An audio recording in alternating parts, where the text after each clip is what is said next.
do it. Tyler Cox sends it over the wall. The first half of the Northwoods League season is reaching its climax, and tonight's matchup is as big as they come. The Wausau Woodchucks and the Green Bay Rockers square off in a massive Great Lakes West showdown with first place in the division on the line. Welcome into tonight's broadcast on the Northwoods League Sports Network. My name's Matt Clark. It's been a fun run for the Woodchucks in 2025 as they look to win the Great Lakes West first half title for the second straight season. But if they want to achieve that, they've got to get through the hottest team in the Northwoods League. Green Bay comes into tonight riding a 5-game win streak, and the Rockers have won 11 of their last 13 games. Both teams won yesterday to set up this massive matchup. Let's go ahead and tell you about those games. We start with Wausau, who traveled down to Madison. There was no score in this game until the 10th when Zach Knowlton sent a rocket out to left field, barely missing a home run. But his RBI double got the job done, and the Chucks took a 2-0 lead against their rivals. Then in the bottom half, Reese Clapp came through in the clutch again. The closer picked up his 6th save of the season when he forced Mikey Bell to pop out, leaving the tying run at third, as Wausau picked up a huge win, 2-1. Green Bay hosted Lakeshore in a wild back-and-forth contest in Ashwaubenon. Bottom fourth, Eric Gian brings in the go-ahead run with this base hit to give the Rockers a 4-3 lead. Later in the game, it starts pouring rain, and the Rockers use it to their advantage. How about Zage Lancaster stealing home in the 6th to add to Green Bay's lead? The game would go into a rain delay, and the Rockers would hold on for an 8-5 win. So now for the standings, which are as tight as can be with 4 games remaining in the first half. Green Bay, Wausau, Madison, all separated by just 1 game in the race for the Great Lakes West title. A sweep in this 2-game series between the Rockers and Woodchucks could be the key to clinching the division. Wausau will be looking to lean on a hot bat in Max Solis Jr. tonight. The Woodchucks catcher just posted his 3rd 3-hit game this week in a strong night at Madison yesterday. He's hitting .500 in his last 5 games with 3 home runs and 5 extra base hits. Green Bay's been relying on their leadoff man Parker Martin all season, and tonight's no different. The shortstop's recorded a hit in 9 of his last 11 games, and he's been great on the road this season too, hitting .333 and driving in 7. Here's your starting pitchers for this Friday night. For Wausau, Kay Douglas will be making his first start as a Woodchuck. The redshirt junior from CSU Pueblo has been great out of the bullpen this year, recording a strikeout in 5 of his 8 appearances. Green Bay's got their ace Koshiro Ono coming to the mound. The Saitama, Japan native will make his 2nd appearance against Wausau after dealing 3 scoreless innings against the Woodchucks back in May. It's a massive night in the Great Lakes West as the Rockers and the Woodchucks look to take 1 step closer to winning the first half division title. Let's get after it. Starters and first pitch come your way next, right here on the Northwoods League Sports Network.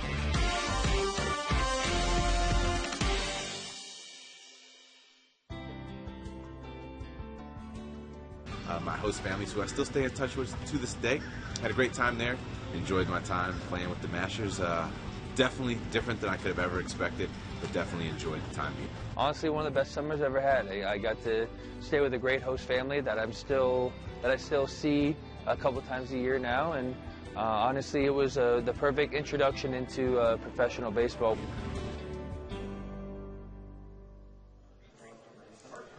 Two teams separated by a half game, square off in probably the biggest games of the first half in the Great Lakes West Division. Welcome in, folks. My name's Matt Clark. Thanks so much for joining us for the Rockers and the Woodchucks. Let's start by looking at Green Bay's lineup today. Parker Martin is back at the leadoff spot.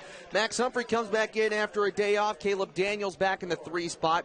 Eric Gian moves up to the cleanup spot. Then it's Aiden Cooney, Colin Helms. Lancaster moves from 4th to 7th in the order. Mazzo will be the new catcher. And, of course, for the Rockers, David Miza, who's hitting a sharp .333 on the year, will hit 9th. The Woodchucks will look like this in the field. A couple changes from the team that won 2-1 yesterday in 10 innings at Madison. In the outfield, Galvin, Smith, Johnson, Malone from left to right. That's pretty expected. But some changes in the infield. Guerra's back into the lineup. He's been great at home this season, so he'll play at third base. That'll option Schlotterbeck back to his regular position at short. Baldridge is back at second base, and Cale Beaver makes the start at first. Max O'Lee's caught yesterday at Madison, so Brody Sexton will relieve his duties there. For Cade Douglas, who is in a very interesting position, a position he has rarely been in his baseball career, starting pitcher. In Douglas's career as a collegiate player, in the spring he's only made one start. In the summer he's made 59 appearances.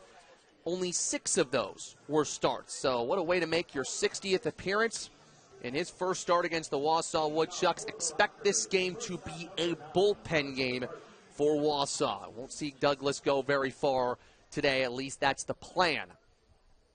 6:36, Parker Martin grounds a ball to second base. That's Baldridge there to retire the first hitter of the game. That was our player to watch for Green Bay. So keep an eye on him. A tough one pitch, one out for him to start this game, though. That brings up Max Humphrey, the center fielder out of Kent State.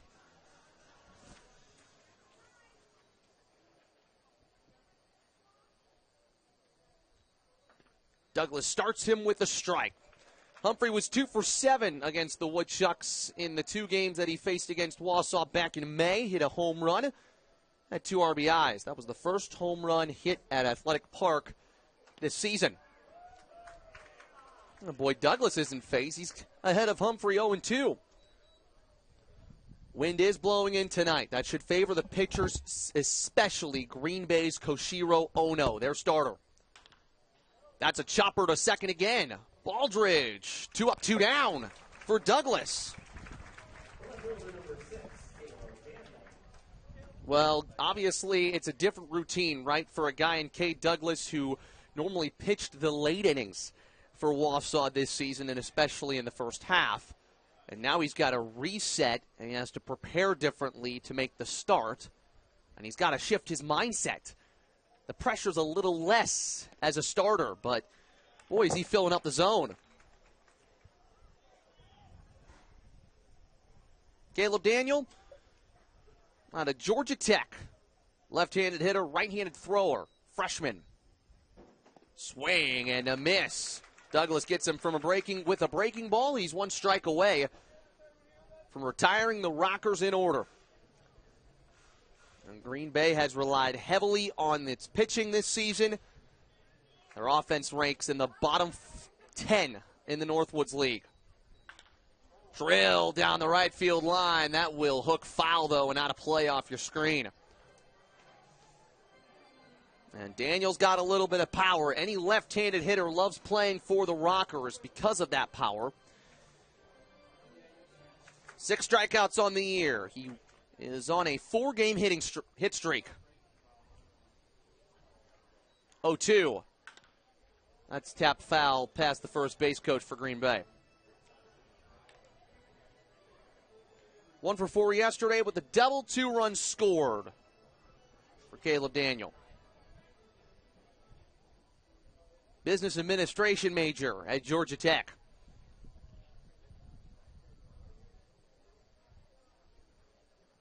Douglas delivers off the plate.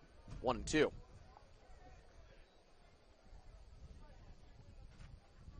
Cade Douglas, the son of the great Scott Douglas, who is managed in the Northwoods League with the Waterloo Bucks. And it's off Daniel's foot. That's the great story about Cade Douglas. His dad, Scott, was the coach for the Bucks, and guess who his assistant was? Corey Thompson, way back in 2016-2017 in Iowa. And now Douglas plays for Wausau. Another foul off by Daniel.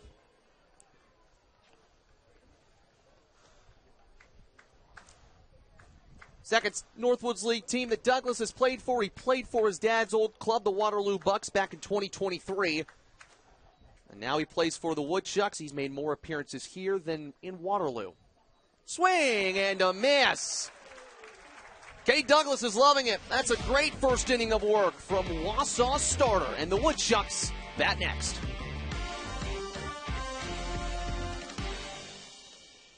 You have to be dedicated to playing in Northwoods League. More than 350 Northwoods League alumni have been drafted in the last 5 years, and nearly 140 have made their Major League Baseball debut in that time. You know, they play the games, and it's serious. You know, I mean, you're looking at maybe an opportunity to be a professional athlete in baseball. So that's what the Northwoods League's all about, the opportunity to shine. This is Northwoods League Baseball.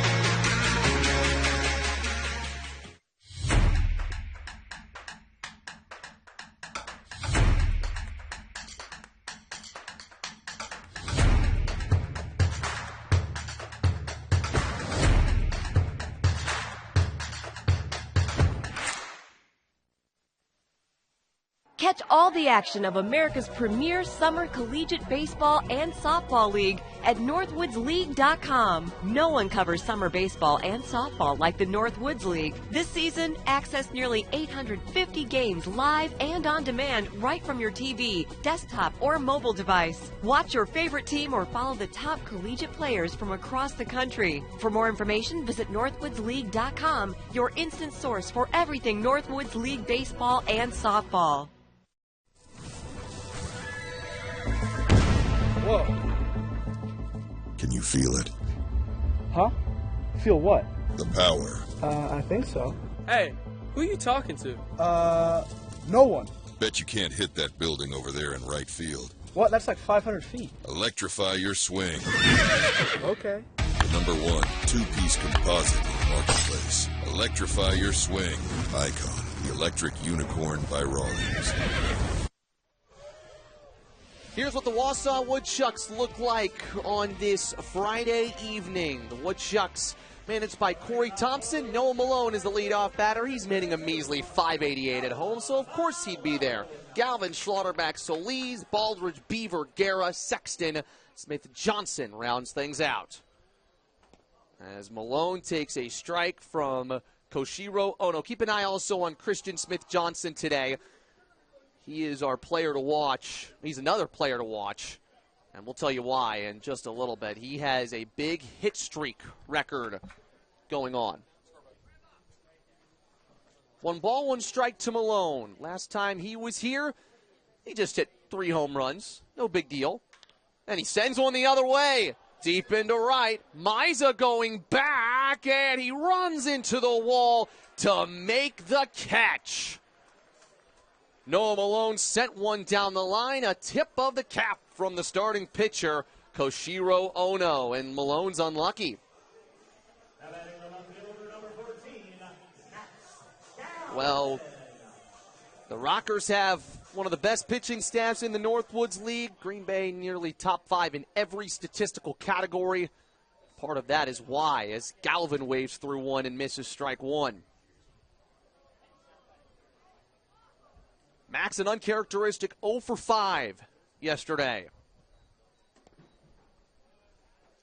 And he may be a big key to trying to crack the Koshiro Ono code. Ono comes in with the .89 ERA, one of the best in the Northwoods League. But that comes with a catch. Right-handed hitters have struggled against him. 122 batting average. Lefties like Galvin are hitting .300 against Ono. And he puts it 0-1 up to the right center gap, and it's down for a hit. So that trend continues. Lefties continue to hit Ono, and Max Galvin is a one-out runner for the Woodchucks. Well, you always knew Max Galvin was going to respond. He normally is not an 0-for guy. He's had success against Green Bay in the past. Actually hit his first ever Northwoods League home run against the Rockers. Not many reach against Ono, but Max Galvin just did. Can Schlotterback help him out? He starts with a strike. This is where it's tough. Northwoods League hitters a combined 3 for 37 against Koshiro Ono when runners are on base. Checks back on Galvin, and Max is safe. Ono out of Saitama, Japan, in the transfer portal after 1 year at Seward County Community College. He is a diamond in the rough kind of player. Didn't have a great year at Seward, only 9.90 ERA, but has taken the Northwoods League by storm, only 2 earned runs allowed. Slaughter back down the line, foul. Just was ahead of that pitch, but found some good contact.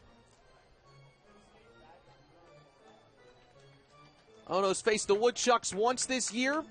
He was the one who was recorded the win in a 6-4 Rockers victory back in May. Came out of the bullpen that day. Didn't allow a hit. 2 walks, 3 Ks.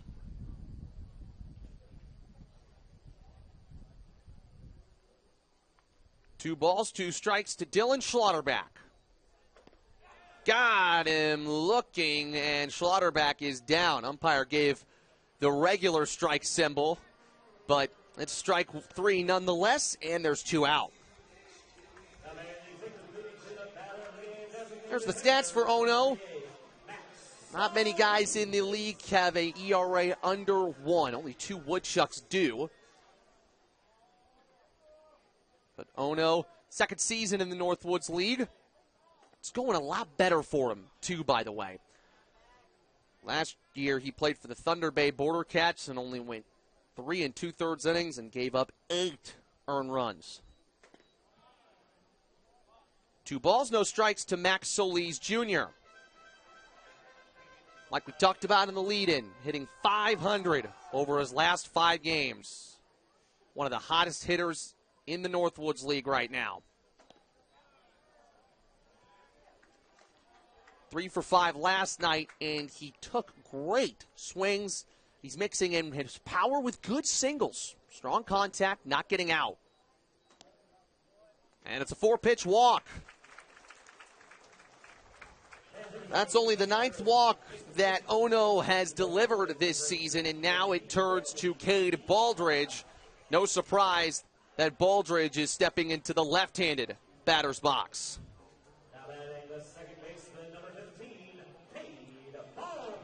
If you've watched the Woodchucks this year, you know that Cade is a switch hitter. 1 for 3 yesterday, 2 walks against Madison. And that off-speed pitch is just a bit low, 1-0. Fastball, slider, splitter, curveball mix for Koshiro Ono. His breaking ball is his killer pitch. He can't locate it. Off the plate, 2-0. Normally, Ono is one to work very quickly through his innings. This is turning into a longer one.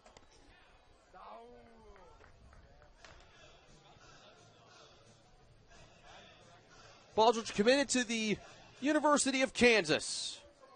He's got a teammate in Dylan Schlotterback who already hit in this inning. Little tapper drifting foul down the first base line. Ono has fought back to make this a 2-2 count.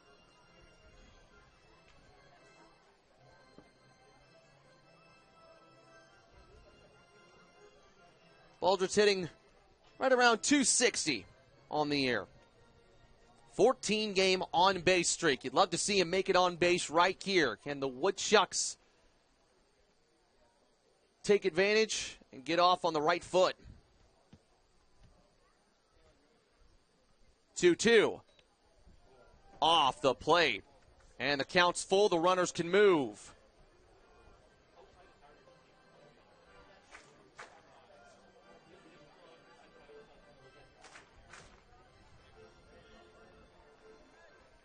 Runners moving. Strike 3 called, and Koshiro Ono takes care of the Woodchucks in the first. End of one, no score from Athletic Park on the Northwoods League Sports Network.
Welcome back, and summer collegiate softball is back. After an outstanding inaugural season, Northwoods League softball returns to the field for its second season this summer.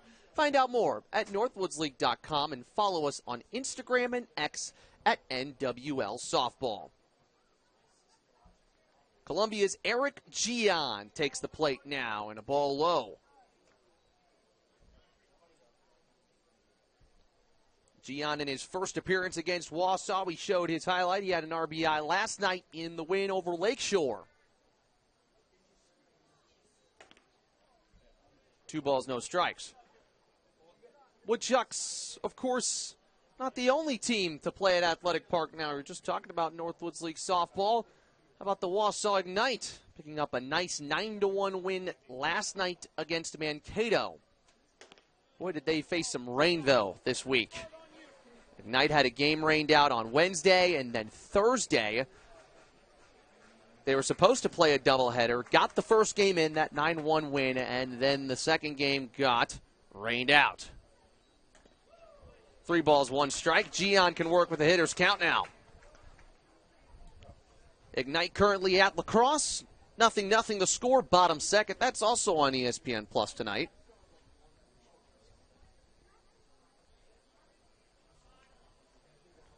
The 3-1 from Cade is drilled down the left field line. Fair ball. It'll bounce all the way into the deep corner. That's an extra base hit for Eric Gian, a stand-up double to give Green Bay its first base runner of the night. Well, Josh Merrill has made, the Green Bay head coach, has made great decision after great decision, whether it be picking the right pitcher or picking the right hitter for specific moments. He moved Gian up to the cleanup spot after a good day yesterday, and that has paid off. And now Aiden Cooney has an opportunity to move him around. One of 2 in the Green Bay lineup from the University of Hawaii. Swing and a miss. Nice breaking ball from Douglas. Started his career at McLennan Community College, moved to Hawaii, but only hit 139 there, didn't get a ton of playing time. Well, this summer is an opportunity for Cooney to build his swing and take back to the Pacific Ocean.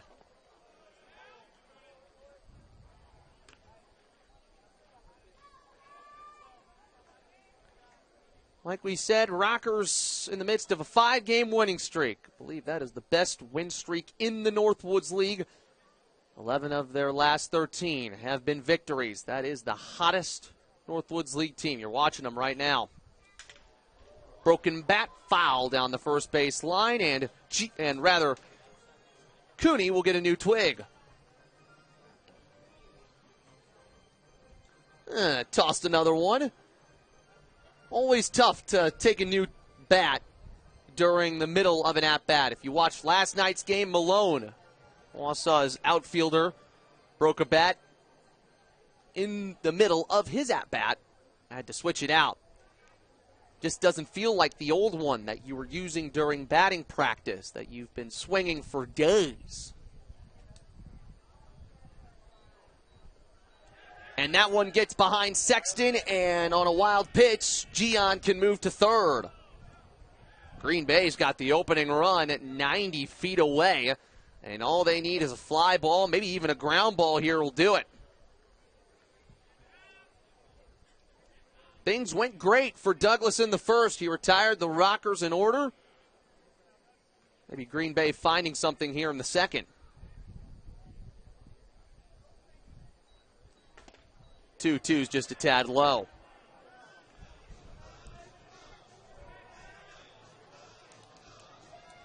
Okay, Douglas, 118 2/3 innings of collegiate summer baseball work.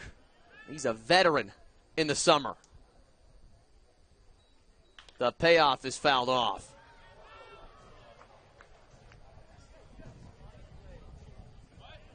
It's actually interesting. This is why you're expecting Douglas to only go a little bit and only to go a couple of innings. He's only gone 6 or more innings twice in his career. That was back in 2023. Line drive deep in the left. Back goes Galvin to the track, to the wall. It is gone. Aiden Cooney hits one into the Wausau bullpen, and the Green Bay Rockers stay hot. They've got a big 2-0 lead on the road on this Friday night.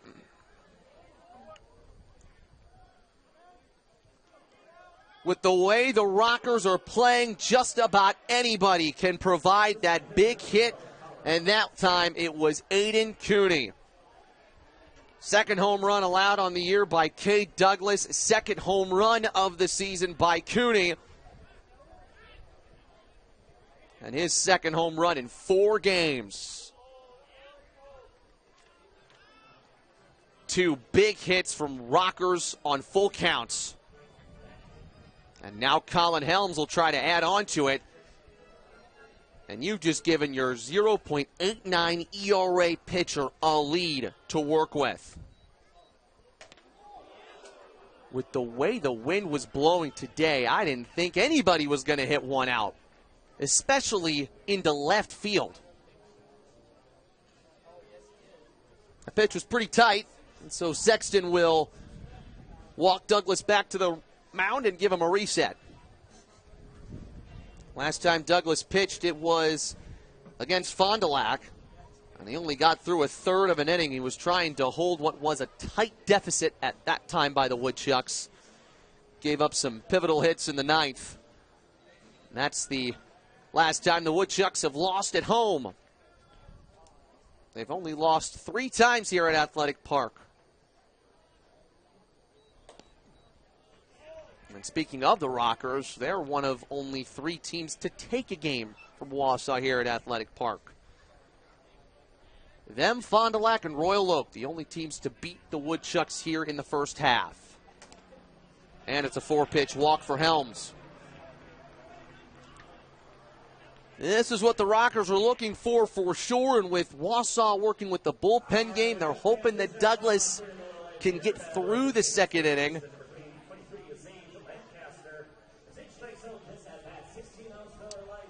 In the bullpen right now working, I believe, is Amar Sengeg, which he started against Fond du Lac. I was thinking he might make the start tomorrow, but might come in relief today, which would be interesting. Woodchucks have done that a couple of times this season, especially early in the year. Their starter only goes a couple of innings, then they bring a longer outing kind of guy in, and he'll pitch 5 or 6 innings in relief. Runners moving. Fouled away, and Helms will have to return back to first base.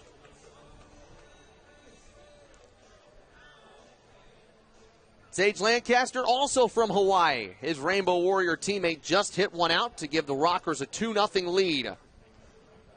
Look at that sleeve tattoo on his left arm. That is silky. And a look back at first. Sage might be the only player in the Northwoods League with a name that starts with the letter X. I'm sure he joins just a short list of Northwoods League players ever to do that.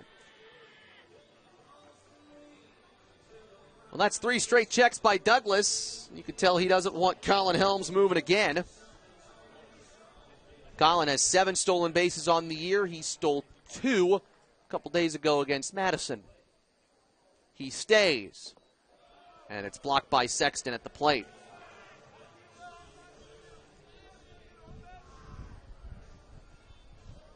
Green Bay's dugout already having fun, chirping the pitcher a little bit, getting into it. They know how big of a game this is. A split favors Green Bay.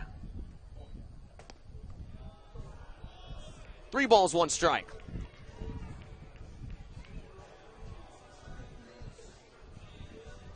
Well, what a difference 1 inning can make. First inning was crystal clean for Cade Douglas. He's trying to work through some trouble here in the second. Runners moving again. And no need for Sexton to make a throw because it's ball 4.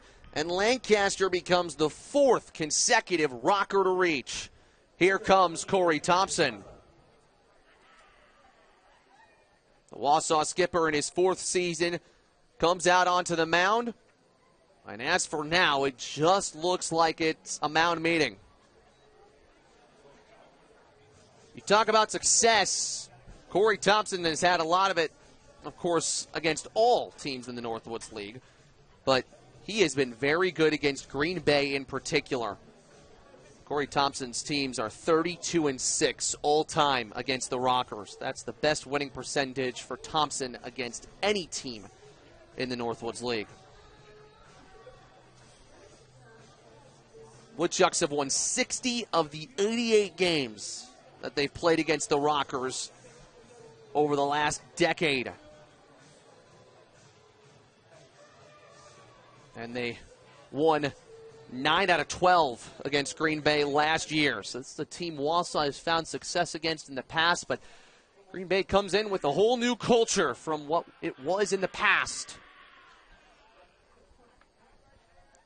Anthony Mazza drives one foul, and it ricochets off the brick. Ended up getting back into the middle infield, and our third base umpire, Logan Ellenwood, collected it as if it was a ground ball.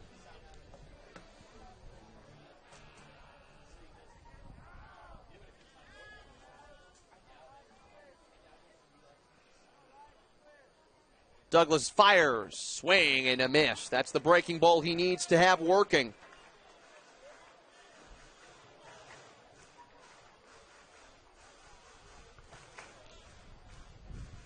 Mazza taking a deep breath. Freshman from Kansas. And he fouls one off. Out of Prairie Village, so a Kansas guy through and through. Looking to find some rhythm at the plate. Just a 115 hitter this year, just 3 hits, but all of them have come in the last 4 games. So he's starting to find his swing. Righty-lefty here. Really good take. And the Green Bay dugout let him know it.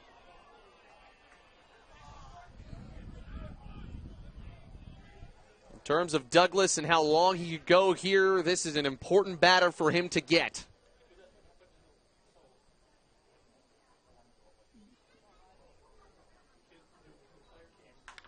And he pops him up. This should be an infield fly rule, and it's called, as Dylan Schlotterbeck will make the catch anyways. There's your first out.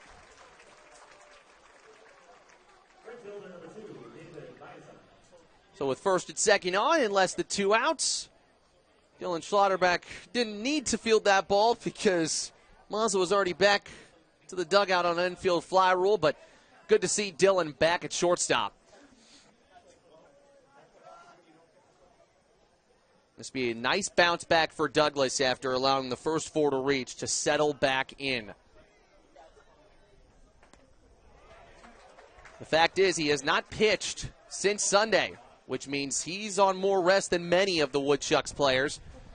How about Wausau's phenomenal pitching performance last night against the Madison Mallards, beating Madison 2-1 in 10 innings, the biggest win of the season so far. Sexton keeps the runners at their bases with that block. Mason Morello, 6 innings of work for the right-hander who has just had an electric finish to the first half. Landon Sexton, through 3 scoreless innings, got us to the 10th, had a massive strikeout to end the 9th. Another block by Sexton. He's been busy in this inning. And how about Reese Clapp picking up his 6th save of the season? That moves him to 2nd among all Northwoods League pitchers. Only St. Cloud's closer has more, so he leads the Great Lakes in saves. Left the potential game-time run at third base. 2-1s outside. And what was so impressive about that Reese Clapp save is, boy, that was the toughest position to do it. On the road against Madison, one of the toughest places to win anyways. He faced Mikey Bell, who was hitting over 400. That was the last batter he had to get out, and he did it. Nice pitch on the outside corner, and it got Miza to swing and miss. Here's a big full count pitch coming on the way.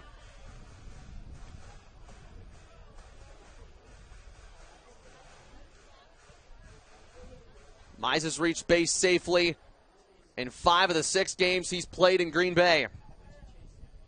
The payoff is grounded to first. Beaver collects. They'll get the out at second. Throw back to first is not in time. So that keeps a force out at first and second base alive, with Beaver electing to get Lancaster out at second, but Helms can move up to third.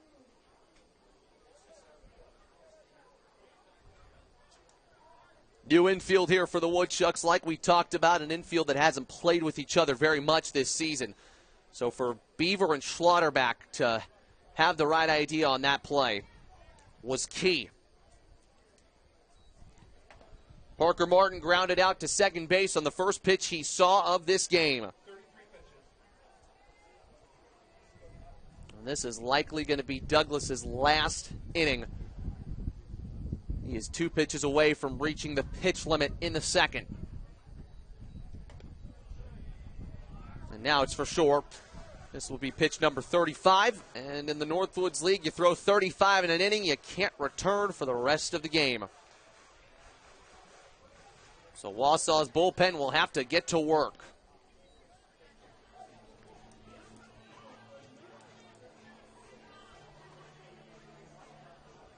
All things considered, if Douglas leaves it here, that'll play.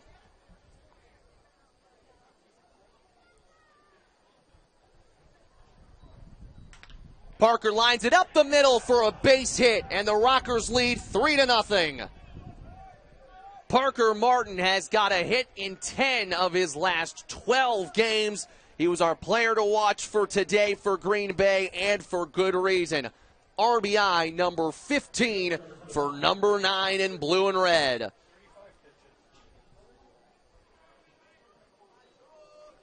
That is what Parker Martin is all about. Well-placed hitting, and it burns Douglas there with 2 outs in the second.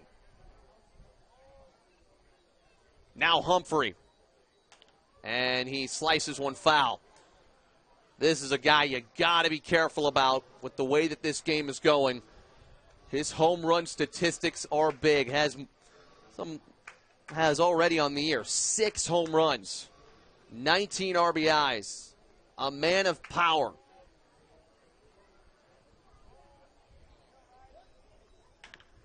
This is a chopper that will trail foul on the opposite part of the third base line.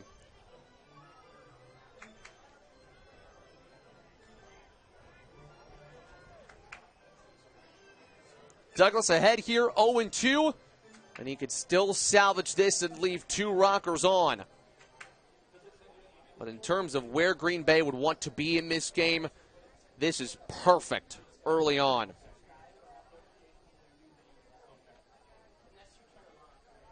Oh, 2. Swing and a miss. That'll end the inning.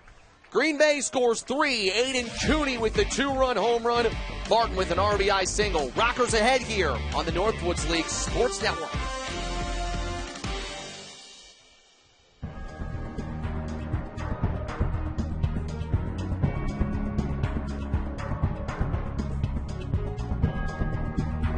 I mean, I had a great manager in Donnie Scott. I had great team members. I had a great host family. That year was really formative from who I have become as a baseball player. Yeah, really helpful. Opportunity abounds with a 72-game season, 35-man roster, strict pitching guidelines, and live television coverage seen by top major league scouts.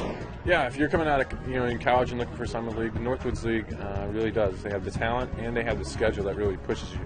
You're playing on like a minor league schedule, so it gives you the taste of professional baseball. Plus, it gives you those extra games. It gives you the opportunity to continue to get better, and that's what everybody in college is looking to do.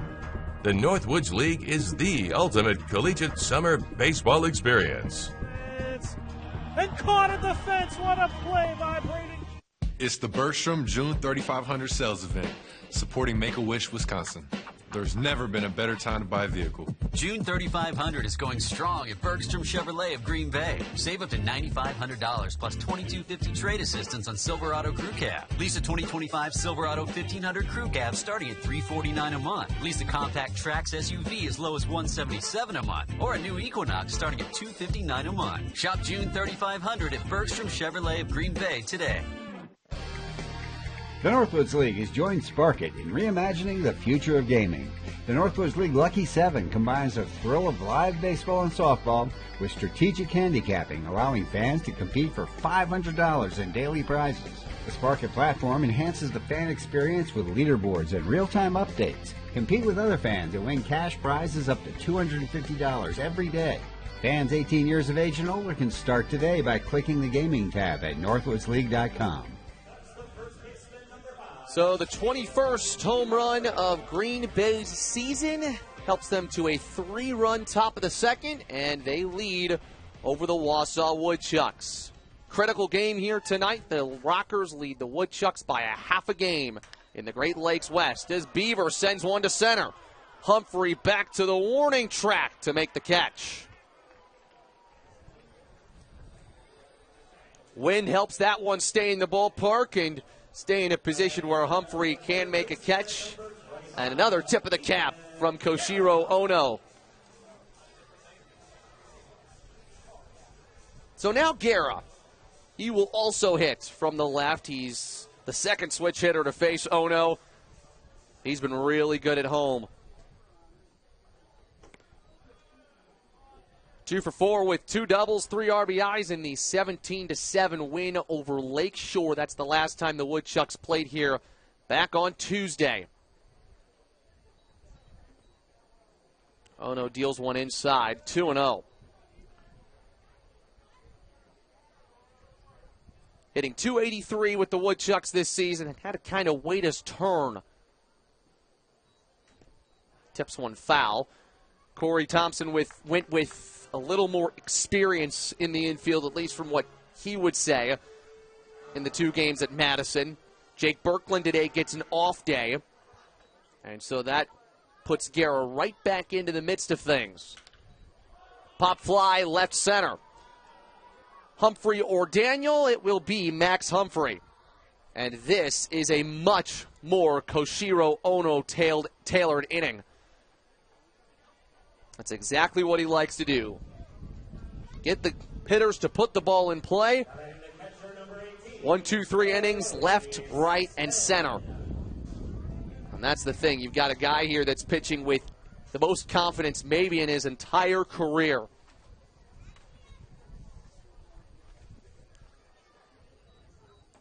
Brody Sexton takes a strike. Sexton out of Grand Canyon, also in the transfer portal. Hasn't played since the win at Fond du Lac back last Saturday. 9-8 win that was. But tell you what, he's taken some good hacks in batting practice. Was nursing a slight leg injury, but completely ready to go and is at full strength tonight. 0-2 from Ono. Got him swinging. A foul tip into the catcher's mitt. Koshiro makes it quick in the second. Rockers by 3 on the Northwoods League Sports Network.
The Northwoods League is giving you the opportunity to play NWL Lucky 7 and win daily cash prizes. It's available to U.S. residents 18 and older and invites fans to compete by making predictions on game outcomes, player performances, and other proposition picks across all Northwoods League baseball and softball games. Daily prizes include $250 for first place. Find out more at northwoodsleague.com by clicking on the gaming tab. So Douglas done after 2 innings. Jordan DeStefano takes over for him on the mound. Midseason edition here in the first half out of Faulkner University. That's a D2 college. Hails from Tampa, Florida. And like we've talked about in the past, he played for Woodchucks coach Corey Thompson back at Kaiser University a couple years ago. Caleb Daniel on a 2-0 count, and it's now 2-1. He struck out swinging in the first. Wausau's going to need good innings from every single pitcher that takes the mound tonight. Got to keep this game tight with the Rockers. They're not going to give you much on the offensive end.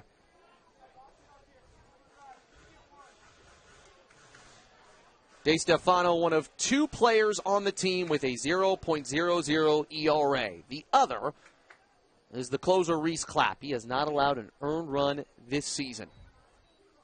3-1 step off the foot, and you can tell that shook up Daniel just a tad.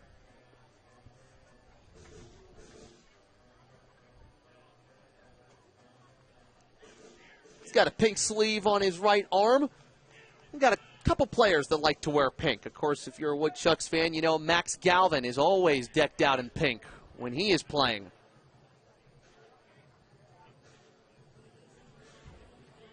Went to Cartersville High School in Cartersville, Georgia. First team All-State selection in 2024, his senior season. Won the 5A state championship series that year, so he knows about success. The payoff is hammered into right. Malone running back. It's over his head. That bounces off the wall.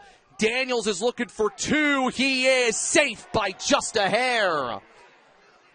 Caleb Daniel hoofs out a double into right field. Another leadoff hitter reaches for the Rockers, and when they've done that this season, it tends to go well.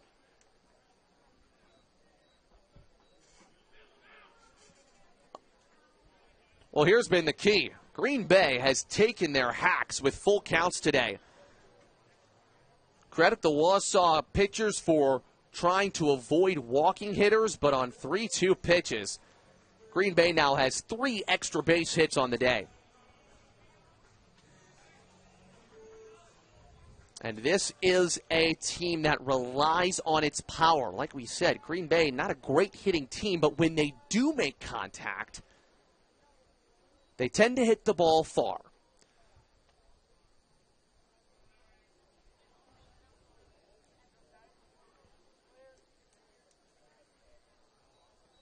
Eric Gian now hits. He led the second inning off with a double. How about 4 hits for Green Bay, 3 of them for extra bases, and the other one was an RBI single. Making their swings count.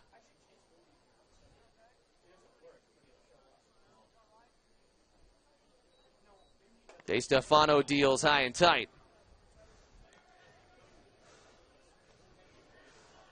Eric Gian, an economics major out of an Ivy League school. Not just a great baseball player, but an excellent student athlete.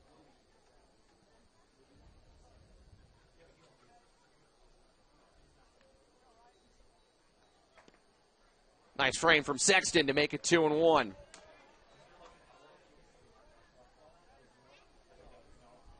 Eric, a .256 hitter. With that double, he extended his hit streak to 6. Picked up 2 RBIs last night against Lakeshore, and also walked and scored. And time called by the umpire. Is there a pitch clock violation? There is. It's a 3-1 count.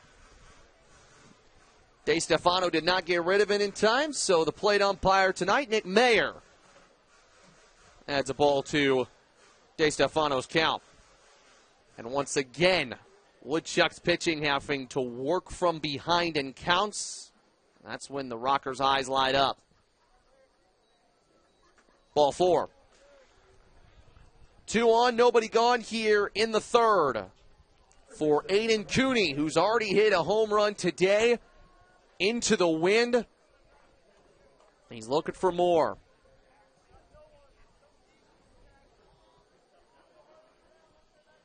Well, the Rockers are showing why they've won 5 straight.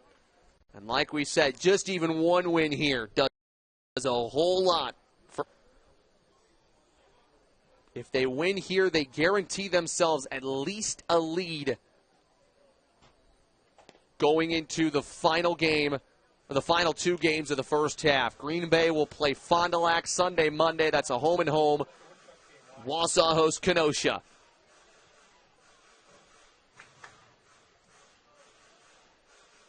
So the heat is on for these 2 teams, if you will.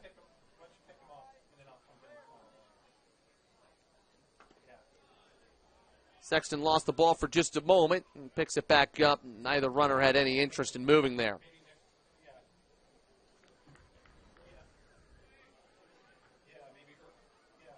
DeStefano started his career at Calhoun Community College. He's played the last 2 years at Faulkner. This is his first appearance at summer baseball.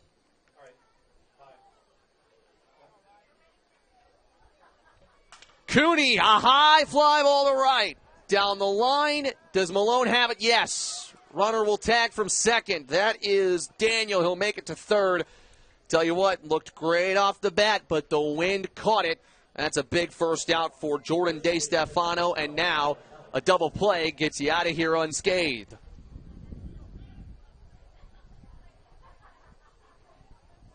Cooney was maybe an inch away from getting his second home run of the day.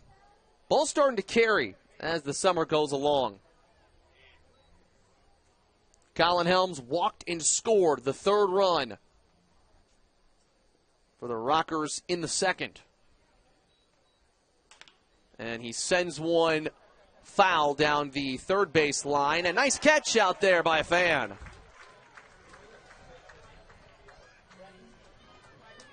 Man had a Brewers hat on out there. Brought his glove to the ball game.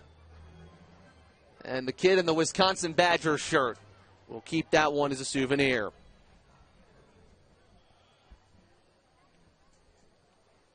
Great crowd, by the way, tonight to help cheer the Woodchucks on in a pivotal game. We are expecting some fireworks if the wind holds off. And then fireworks next Friday night, which happens to be the 4th of July. So multiple reasons to come to Woodchucks games in the next couple of days. Swing and a miss. DeStefano is ahead 1-2.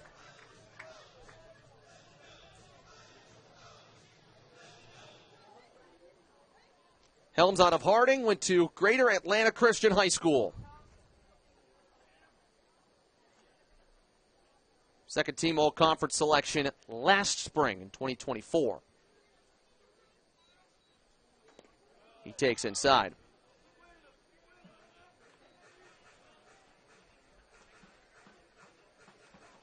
Guy that loves to get on base, Colin Helms. That's why he took a walk earlier today. A guy who mixes that on-base percentage in. He's 411. 24 hits, 15 walks.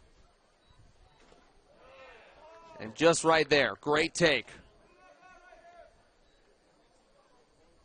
That's a tough breaking ball to lay off, but you can see the plate discipline. He's also got you on extra base hits, 7 of them on the season, top 5 in the Great Lakes West. Here's the payoff. Runner moving from first, and it's a high fly ball. Foul territory in left field, and Garrett cannot make an underhand snag. Dowden was charging over there, too. That's a tough play to make, and it was so deep, that ball, that Caleb Daniel was preparing to tag from third base. There's just one out in the inning. So if you make a catch there, you risk a run scoring. And that's such a tough play for Garrett to make anyways. There's no way he would have fired it back to home in time. So might have ended up helping them. Another full count. Inside and high, ball 4. The Rockers have loaded the bases.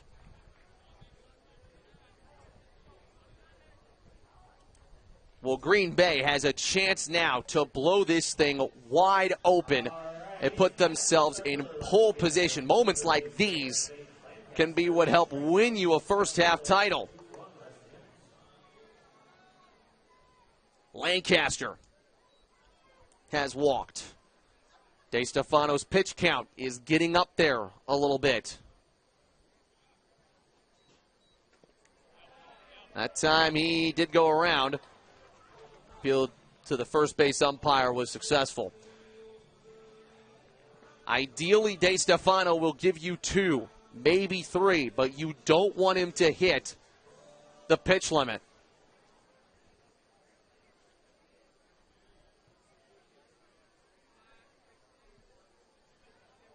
Oh, 1 outside. This would be a great time for Zage to really get after one here. Just 1 RBI for him on the season. But the key for Green Bay is anybody at any given time can have a big moment. Good slider on the outside corner. 1 ball, 2 strikes. And just because it's the 3rd inning doesn't mean that the pressure is still there, and this is still a crucial part of the game. Every pitch, every swing, every step is going to be important in this 2-game set. Lancaster, a looper into left. Galvin charging to make the catch. Runner tags. Here's the throw to the plate. He is out! Max Galvin doubles up. Caleb Daniel at home, and the Rockers get nothing in the 3rd. We head to the bottom half on the Northwoods League Sports Network.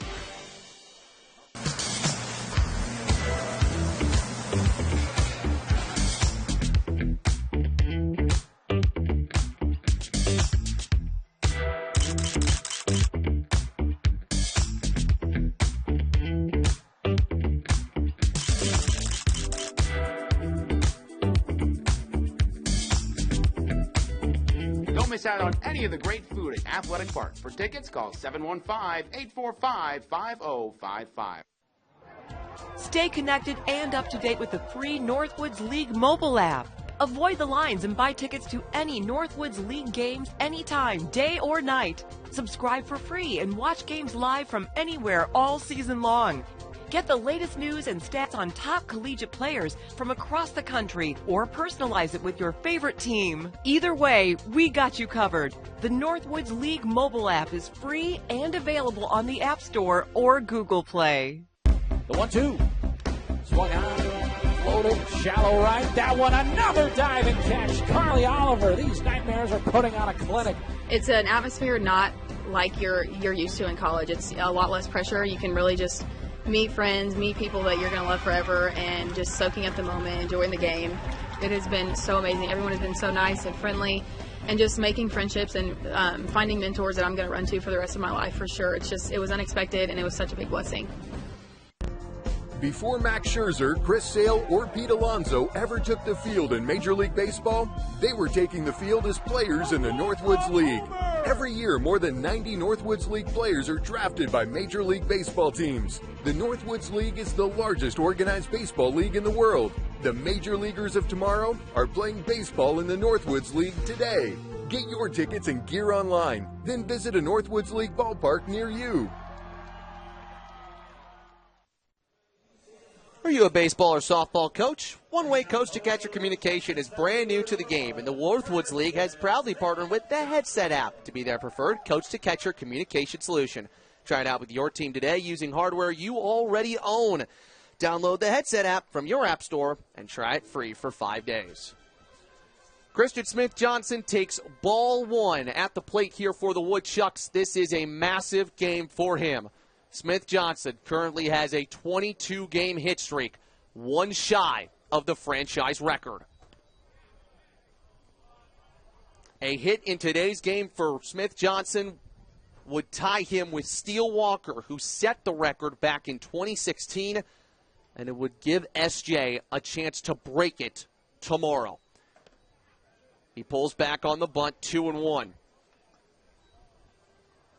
And just because he's looking for a little history here does not mean that he is not having fun at the plate, because that's what Smith-Johnson does all the time.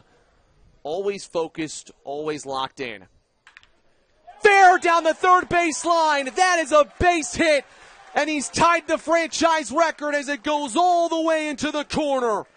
A double for Christian Smith-Johnson to match himself with history. What a moment for Christian Smith-Johnson. He's reached with a base hit in 23 consecutive games to start the season. That is easy does it. He was hitting those all day over there at third base. Felt like he had full confidence going up to the plate against a guy in Koshiro Ono that's one of the best pitchers in the league. And now Malone has a chance after barely missing a home run in the first.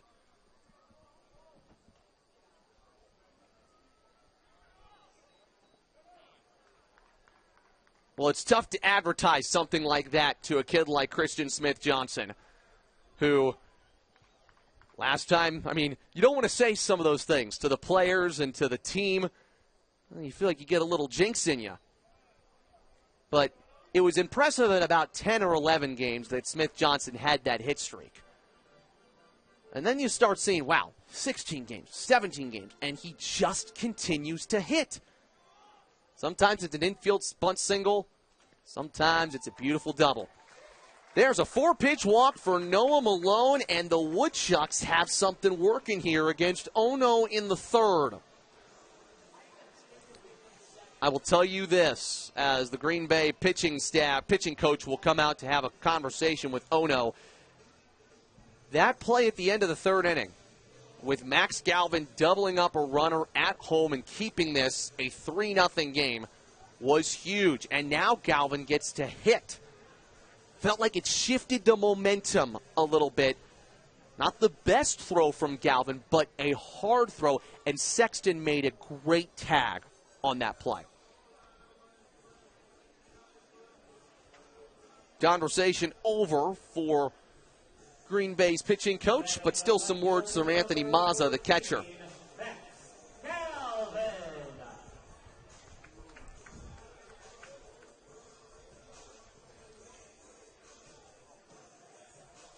Max Galvin singled against Ono in the first. Remember, hitters are 300. Left-handed hitters, 300 against Ono this season. And Ono's going to step off. It's rare for Koshiro to get behind in an inning like this and allow the first two base runners to reach. Got a lot of speed in Smith-Johnson, too, and he's going to check back on him at second base. Remember, Smith-Johnson is second in the Northwoods League in stolen bases this season. And I believe there's a pitch clock violation on Ono.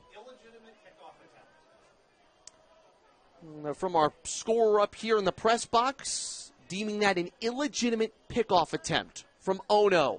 And Galvin rips one into right center.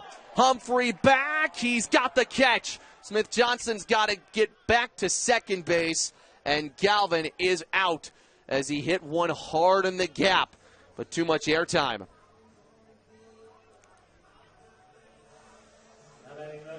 He hits that one just a couple more feet to the right, and he's got himself an extra base hit, and the Woodchucks would be on the board.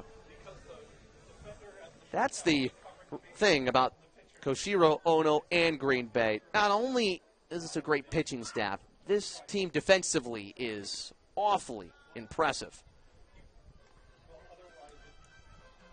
They take away hits just like the Woodchucks do, especially in the outfield. They track balls very well. They don't make mistakes. Schlotterbeck takes low, 2-0. He struck out looking in the first. Dylan's a guy who really finds his RBIs in moments like this, hitting .432 on the year with runners in scoring position. But no need to swing if Ono's not throwing you anything. 3 balls, no strikes. Woodchucks lead the league in walks with 229. Can this be 230? Almost. That's a strike, 3-1.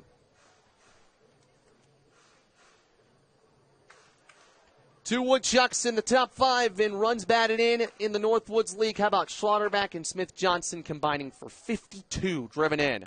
And there is going to be more there. A line drive into left field for a base hit. Smith-Johnson scores. Here comes Malone hustling around third. The throw to the plate will be late. Dylan Schlotterbeck drives in 2 and cuts Green Bay's lead to just 1 with a double. It's 3-2.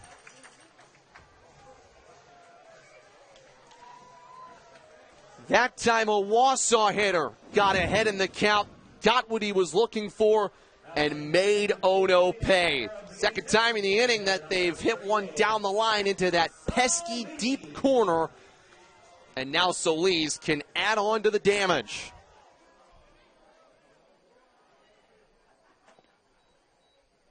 Solis this year 302 against right-handed pitchers. That's where he's at his best. Takes low there, 2-0.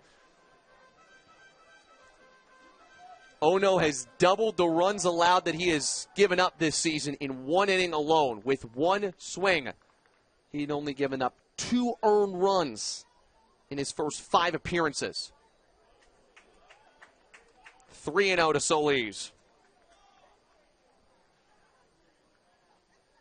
Max 3 home runs, 12 RBIs. Most of that has come in the last week or so. Started in a bit of a slump. Corey Thompson moved him down the lineup, and Solis earned his way back into the cleanup spot. And, of course, he has all the power in the world. Ball 4. He has great plate discipline, too. He takes a walk. 2 on, 1 out for Baldridge.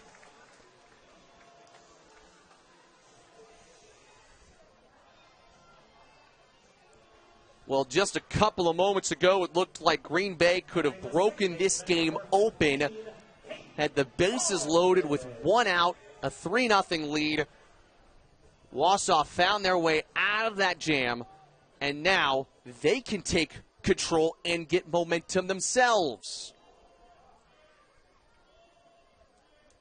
Unfamiliar territory for Ono.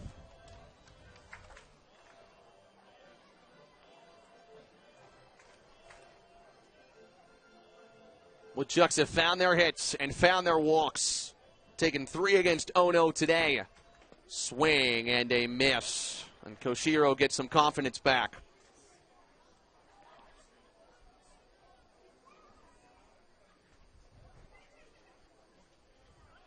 It's a guy who loves filling up the zone, so when he's not getting strikes, it's a problem.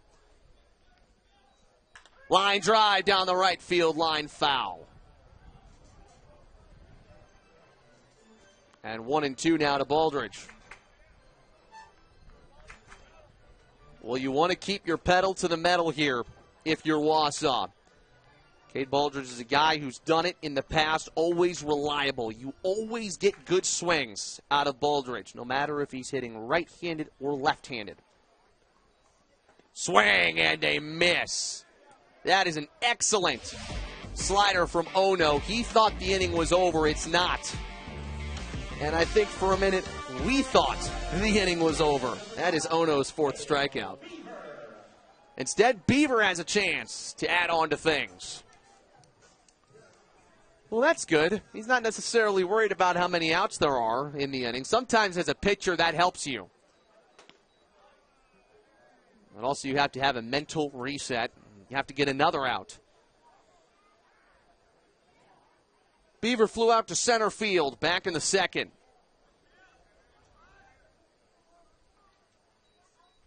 That fastball misses in. Cale's a guy who's been waiting for his chance. 8 for 32 on the season. Woodchucks needed him a lot in the road trip. Got some infield help after the road trip. And a high fly ball down the line and right, running onto it and making the catch is Miza, just off your screen. Wausau does score 2, though, on a double by Dylan Schlotterbeck. Now the inning is over, and we'll head to the 4th on the Northwoods League Sports Network.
Tonight's game is brought to you in part by The Grind, the official coffee of the Northwoods League. Look for The Grind at select ballpark team stores and online under the shop menu on team websites. A portion of the proceeds for each bag sold will go to benefit the Northwoods League Foundation. We have got some really good baseball for you on this Friday night. Green Bay scored the first three, Wausau 2 to put themselves on the board in the bottom of the third. These two teams play great baseball every single time they meet. Met way back in May. Green Bay won the first game of the doubleheader, or of the two-game set. It was a Friday, Saturday as well. Ground ball by Mazza to first. De Stefano will cover the bag, and there's out number one. So now Mazza comes up. He is 0 for 1. He grounded into a fielder's choice. That's how he reached base. De Stefano starting to find his stride a little bit, which the Woodchucks need. There is no activity in the bullpen right now. They need Jordan to eat some innings here and keep this game tight.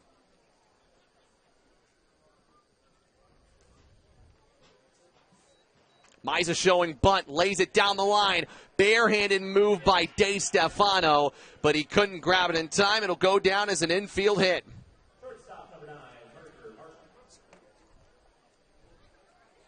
So Mazza reaches with a one-out infield bunt single, and the Woodchucks know all too well about that. That's the Christian Smith-Johnson move right there. And they just weren't quite prepared for Mazza to pull that. He didn't show bunt barely at all in his first plate appearance. Now Martin. He hits one high in the air to right center. That'll stay in as Malone is there to make the grab. You don't normally see this from the Green Bay hitters. They're taking hacks early in the counts. We saw they were a little more successful in the second and third innings when they took pitches. But now, 1 on and 2 outs, not a ton of room to try to build this inning out.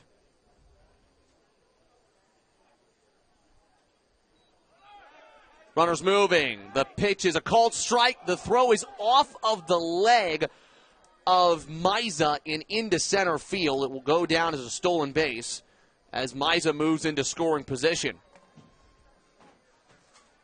Not too much of a surprise there. 4th stolen base for Mazza this year and his 3rd in the last 2 games.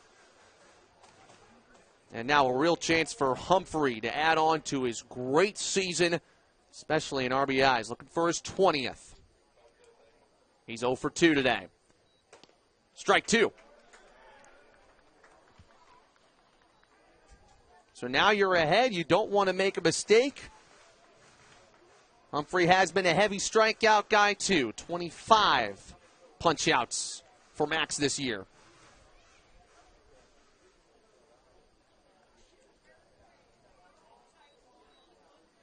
And it's blocked by Sexton. Mazza was thinking about going to third. He'll go back.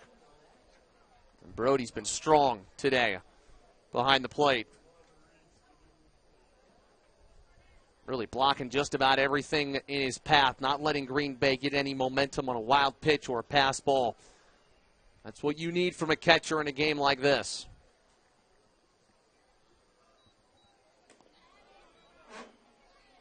He reaches out and grabs that one. 2 balls, 2 strikes.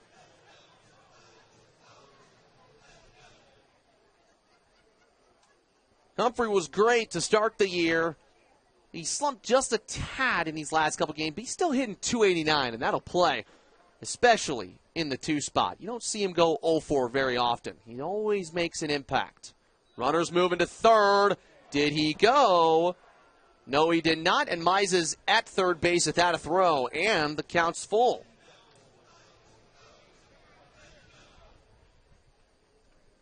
Green Bay trying to manufacture a run and double its lead. Full count pitches have been their friends today. Let's see if that continues here with this payoff. He leaves it for ball 4. That'll play any day if you're a hitter. Humphrey's on for the first time with a 2-out walk. Now a chance for Caleb Daniel to maybe make an impact. This inning looked destined to be pretty quick for DeStefano, but Green Bay is finding their way on base. This team doesn't necessarily do anything special. It's just a winning baseball team. And Josh Merrill kind of talked about it. Not only is it a winning baseball team, but I got to talk to the Green Bay coach, and he told me these guys have a ton of fun all the time. Whether it's golf claps or snaps or anything, they have fun. That means them. Hit by pitch to load the bases, and Green Bay has a man on every base for the second consecutive inning. And a great hitter at Eric Gian to the plate. Corey Thompson on his way to the mound. Trying to get Jordan DeStefano to get through the second. And again, like we said, not a ton of options in the Wausau bullpen for how hard they have thrown in these last couple of games to get Wausau to this point, to have an opportunity to fight for this first half title.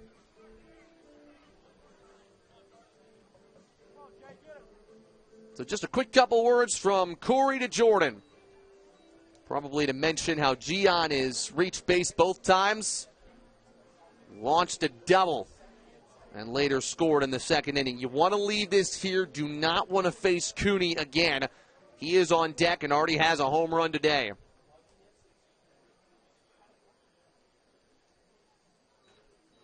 Gian swings through one rather and misses strike one. About a three-quarter swing there from Gian, but he went around enough for it to be a strike.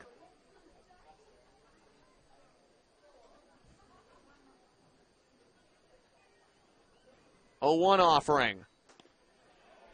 Missed just a little low and outside. Wausau playing with a little fire, giving Green Bay the opportunity with this many runners in scoring position, and the hottest team in the Northwoods League. They've taken advantage of situations like this late in the first half.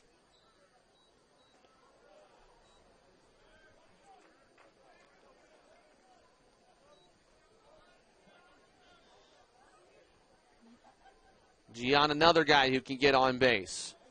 11 hits, 10 walks. And he's kind of already shown that today. 3-1.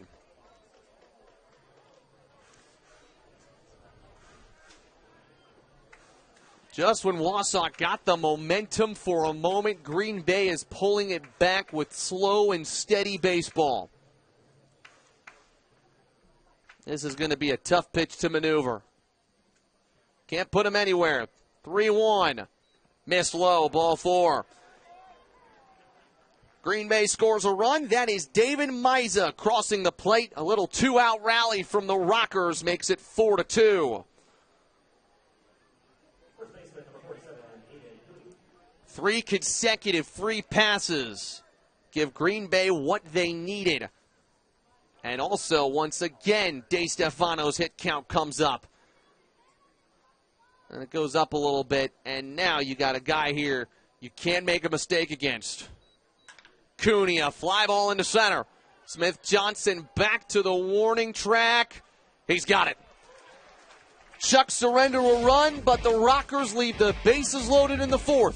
4-2, our score on the Northwoods League Sports Network.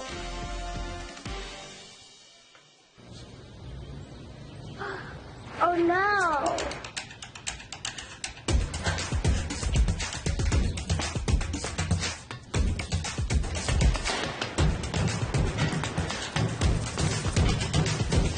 Got it! Yay! Thank you. We're a different kind. For example, making your day. Thank you. Is what makes ours. You got it. Festival Foods. Happy to help. Stay connected with America's premier summer collegiate baseball and softball leagues at northwoodsleague.com. Support the Northwoods League Foundation with a purchase from our online store. Get the latest news and stats, or join over 1 million fans at the ballpark. Just select your favorite team, find the game you want to see, then hand pick your tickets and print your tickets at home. For tickets 24 hours a day, visit northwoodsleague.com. Your home for the Northwoods League. The Northwoods League Foundation is enriching the quality of life for families with an enduring and caring focus on the communities it serves. Through direct donations and proceeds from the Northwoods League online store, the Northwoods League Foundation is harnessing a unique passion for summer collegiate baseball and softball to invest in communities so everyone benefits from the wide-ranging experience offered by the great games of baseball and softball. Visit northwoodsleague.com/foundation and share your passion for the games we love. I'm so glad you and Jack are home. His birthday was supposed to be today, right, Mom? That's right. He wanted to meet me 8 weeks early. He sure gave us a scare, didn't he? Yeah, but he's so perfect. It's just you and me, Jack. Can I take him to show and tell? We'll see.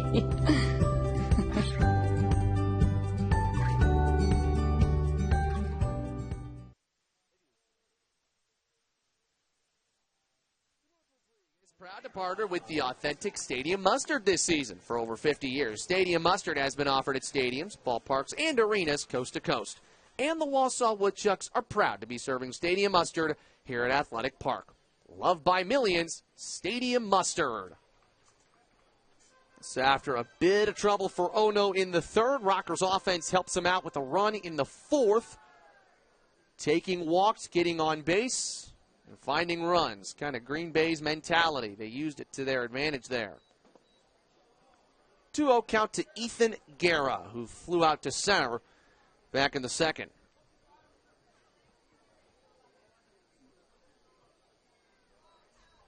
And now it's a 3-0 count. It could be who wins the walks war tonight. Woodchucks have taken 3 walks. Green Bay has taken 6. And you can see the difference. Getting runners on base is important, and leadoff walks certainly help your offense in an inning like this, as Garrett takes ball 4.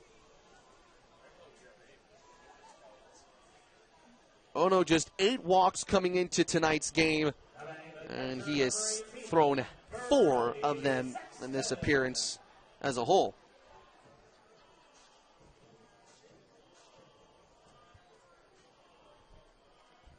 Now Sexton. He takes a strike. Like we said in the open, if one of these two teams can sweep this 2-game set, that could decide the first half. Obviously, Madison still has a part to play. They're playing currently against Lakeshore at home.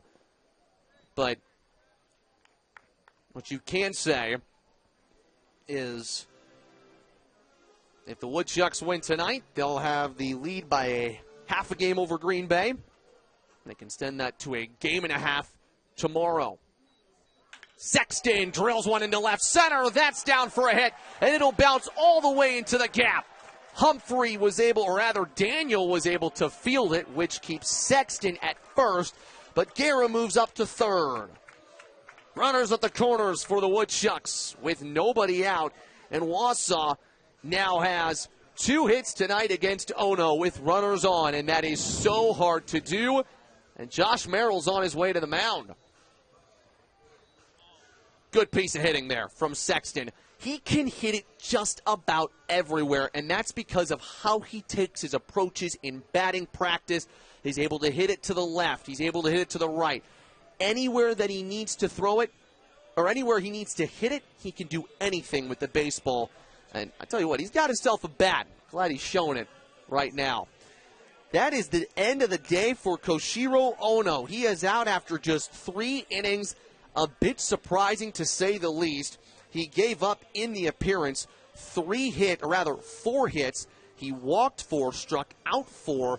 He allowed 2 runs earlier, but the 2 on base right now, he is responsible for. And so Green Bay now has to work out of its bullpen, which is maybe not something we were initially expecting in this game.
To begin the week, back last week, and I believe it was last Friday, last Saturday, played against the Madison Mallards at Warner Park, and Isaac Milburn no-hit the Green Bay Rockers.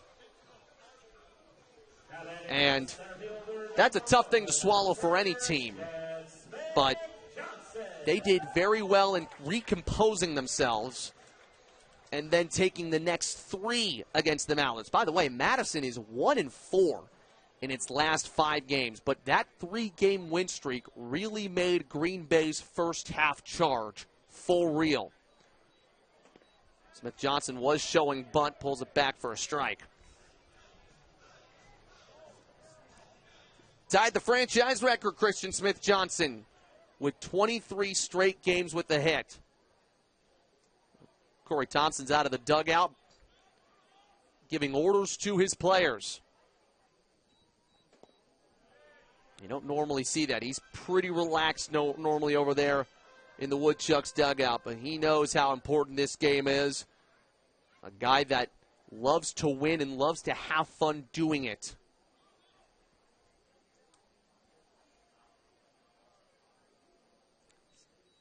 Smith Johnson sends one foul down the right field line and into the nice seats over there on the right field line. Also scored a run there, Christian Smith Johnson. And tomorrow at 3:05 p.m., he's going to have a chance at history. Could break the franchise record for consecutive games with a hit. We'll see. Foul tip by Smith Johnson, and he stays alive, 1-2. So interesting that Green Bay is in this position right now. Fact of the matter is, the Rockers looked like they were going to come in 3rd place in the Great Lakes West. It looked like a 2-horse race in this division in the first half. 1-2. Ground ball sharply picked by Lancaster at second. The throw to first in time, a huge double play for the Rockers. The first time that Smith Johnson is grounded into a double play. There are just 2 outs, though, and that gives Malone an opportunity to still bring in a run here as he comes to the plate. So the Rockers turn one 5-4-3. Great snag by Zage Lancaster. Gian covers the bag at second. Cooney finishes it off at first. Wow. The threat all but extinguished. And that's why you're glad Smith Johnson already extended his hit streak, because that can frustrate a batter. Again, that's the first time he's grounded into a double play all season. Malone 0 for 1 with a walk.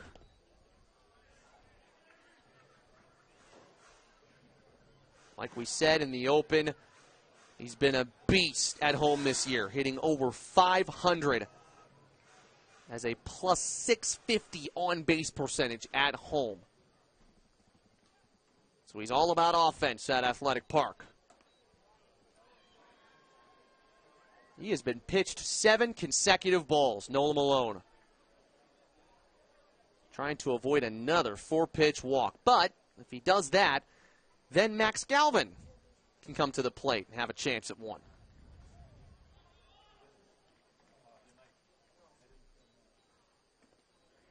Ball 4. Third base runner to reach of the inning. And now a chance for Max Galvin to make an impact. 2 great swings from him already today. And that would salvage what would be a little bit of frustration with the Woodchucks having 2 on and nobody out in this inning.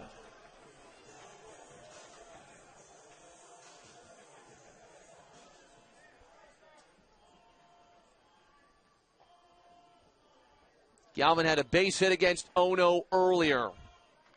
And by the way, if Green Bay can get out of this inning and Duncan can salvage what could have been a bit of a mess, Ono's ERA is saved. As the run at third is charged to him. Galvin sends one the other way into left center, but Daniel will have that. Great work out of the bullpen by Avery Duncan. The Woodchucks get nothing in the 4th. It's 4-2 Rockers on the Northwoods League Sports Network.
Six, 7, 8 for the Rockers in the 5th.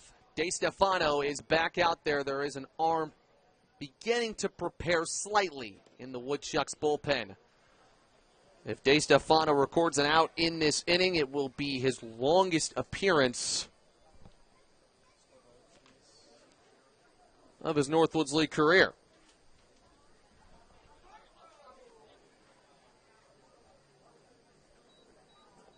Colin Helms has a 2-0 count now.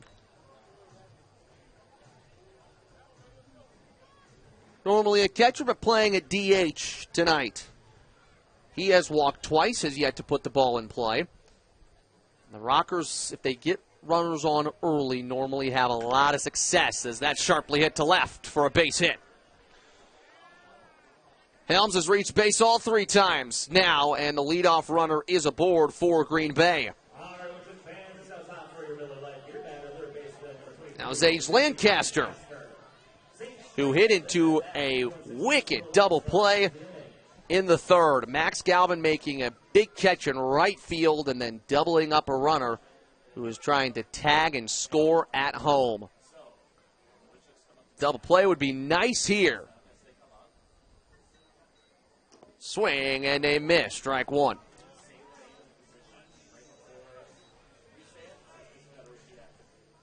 Rockers are leading by 2, but they will feel they could have some more here. They've stranded 8 runners in the last 3 innings. You don't want to leave those chances begging in a situation like this.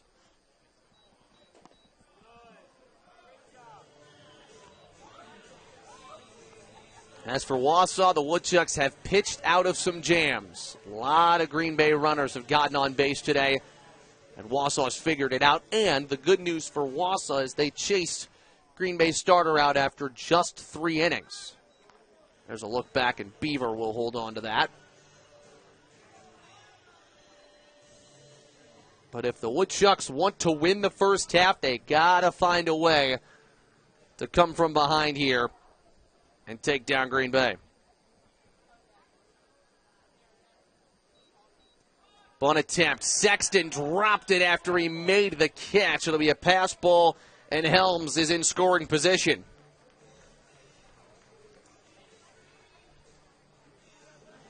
Mazzacano is currently warming for the Woodchucks in the bullpen. And he's on just a little bit of rest. He pitched on Tuesday. But the Woodchucks need every single arm to be available for today's game as DeStefano steps off.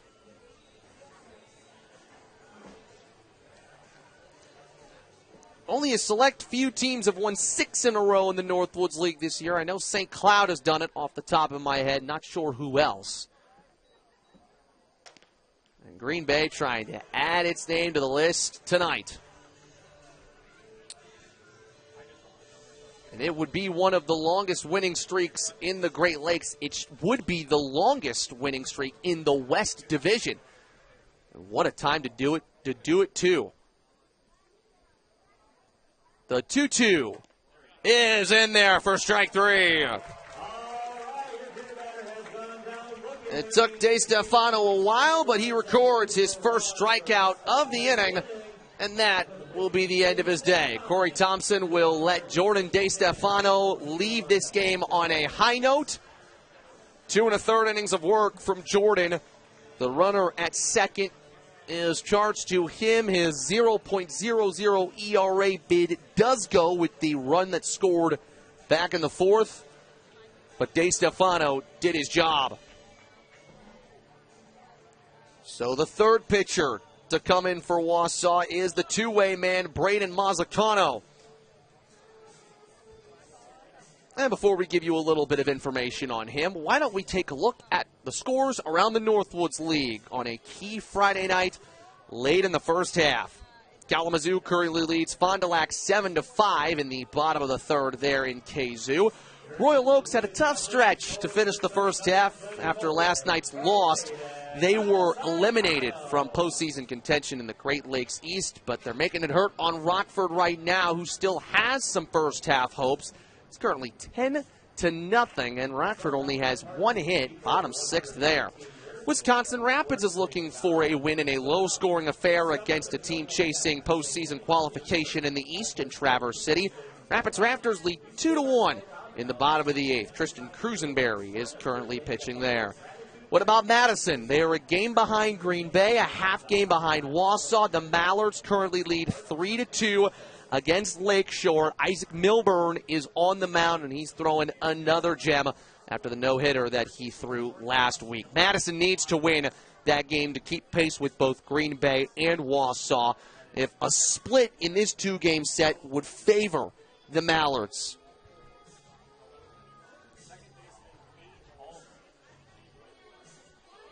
As for the Wausau Ignite, they currently trail 4-2 against La Crosse. That is in the top of the 7th. Maybe the Ignite looking for a little bit of late magic in there. You don't know, though.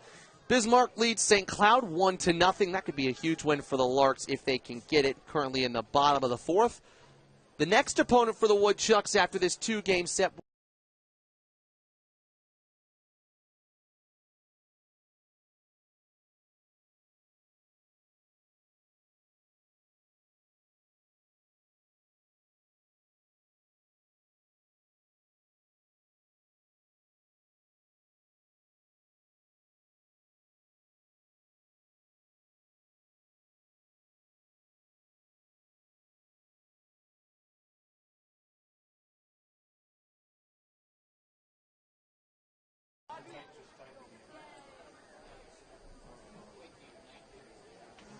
Mazzacano, of course, a two-way player, also a hitter.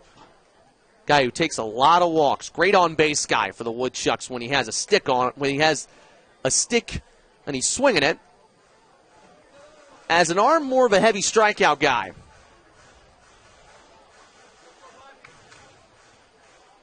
Last time he pitched again was against Lakeshore. And he had a 0.0 ERA at one point in this season. It's a 3-0 count to Mazza. And that a little bit of an interesting matchup. Mazzacano against Mazza. 3-0's high, and it's a 4-pitch walk to begin Mazzacano's day. 2 on, 1 out.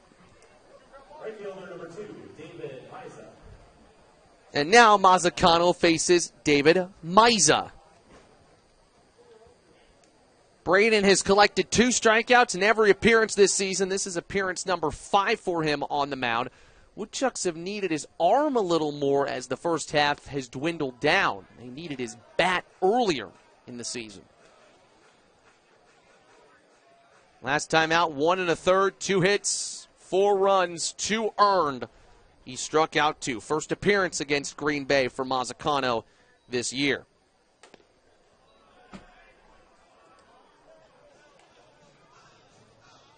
Miza's reached twice on an infield single and on a fielder's choice. Green Bay trying to manufacture its runs again.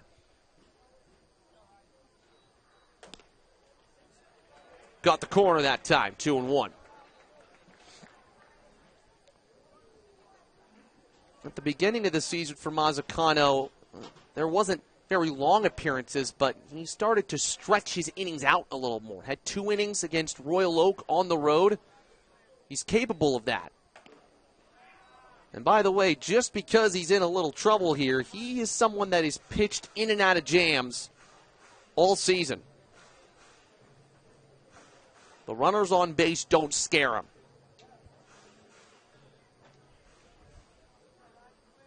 The 3-1 to Miza is outside for ball 4. How about the plate discipline from the Rockers? It's how you win baseball games.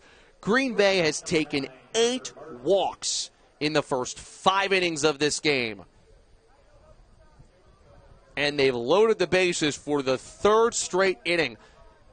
What's remarkable is that in these last 3 innings, they've only gotten 1 run in bases loaded situations.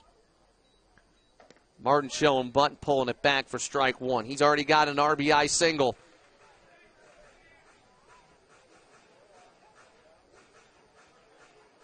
Parker's got a knack for big hits. Can he do it again here in the 5th?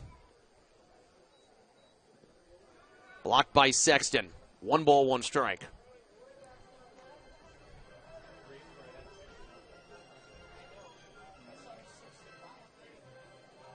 Mazzacano trying to keep himself alive as a two-way player. Dealt with an injury at Illinois earlier this year, but really getting to use his two-way here in the summer. Ground ball, right side base hit.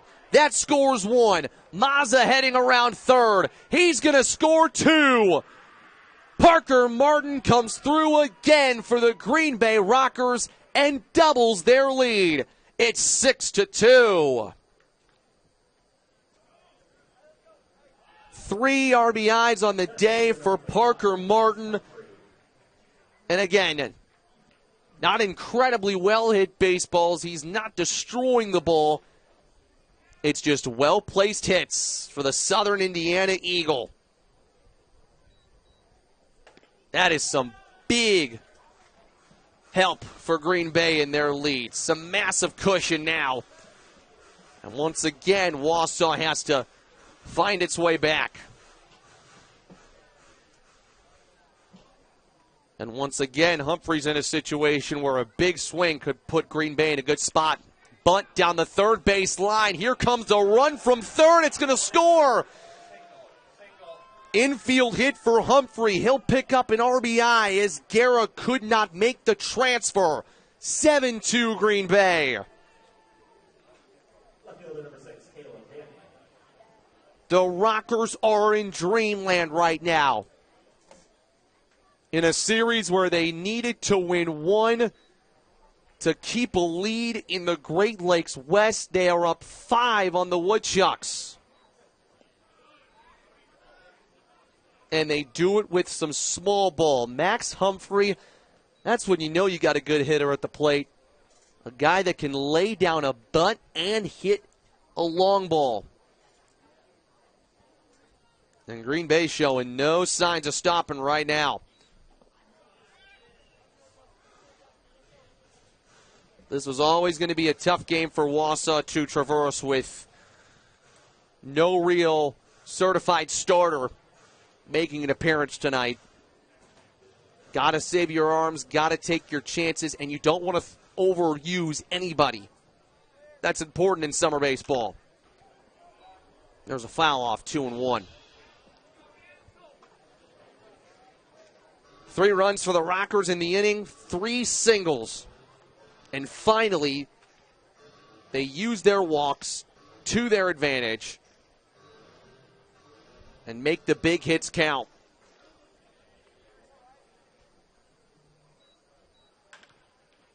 And now you could turn it over to your top 5 pitching staff in the Northwoods League and tell them to finish this off. This is more than enough of a cushion for Green Bay to feel comfortable now.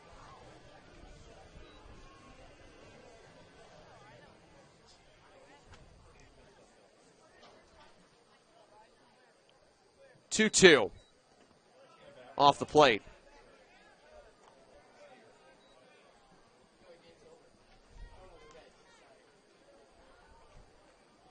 I think the first 5 innings of this game have gone to show you how much quality Green Bay has in their team.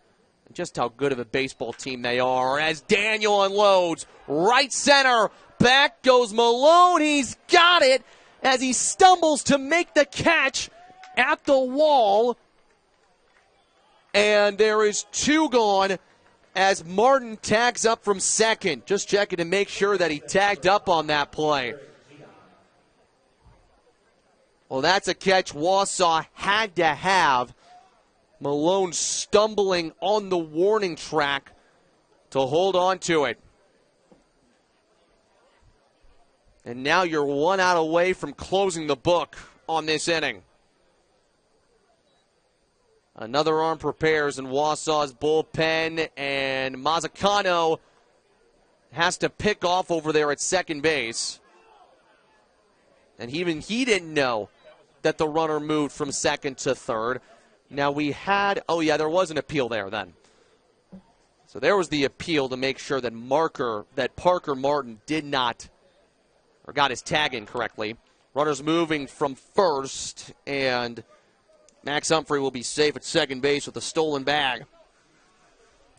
So let's reset that for you. Daniel flew out to right, and Parker Martin tagged from second to third base. And Mazzacano appealed to second base just moments ago to make sure he tagged correctly. And he did. And then Max Humphrey just stole a base. And now there's 2 in scoring position with 2 out. And a base hit from Gian here would add on to to an already delightful situation for Green Bay. Swing and a miss, strike 2.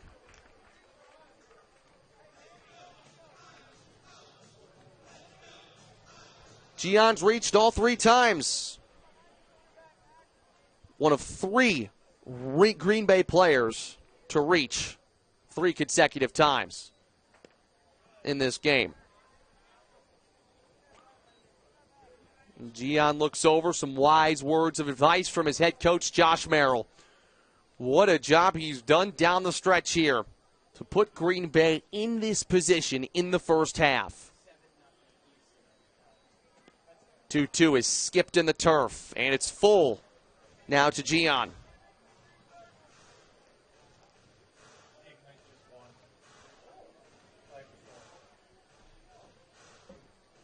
There's a big payoff on the way for Mazzacano with the dangerous Aiden Cooney on deck.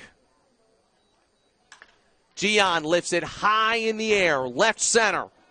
Galvin under it for the third out. 3 more runs for the Green Bay Rockers. They are in great shape to pick up a massive road win, but we're only midway through this one on the Northwoods League Sports Network.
My host families, who I still stay in touch with to this day.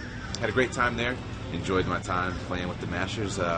Definitely different than I could have ever expected, but definitely enjoyed the time here.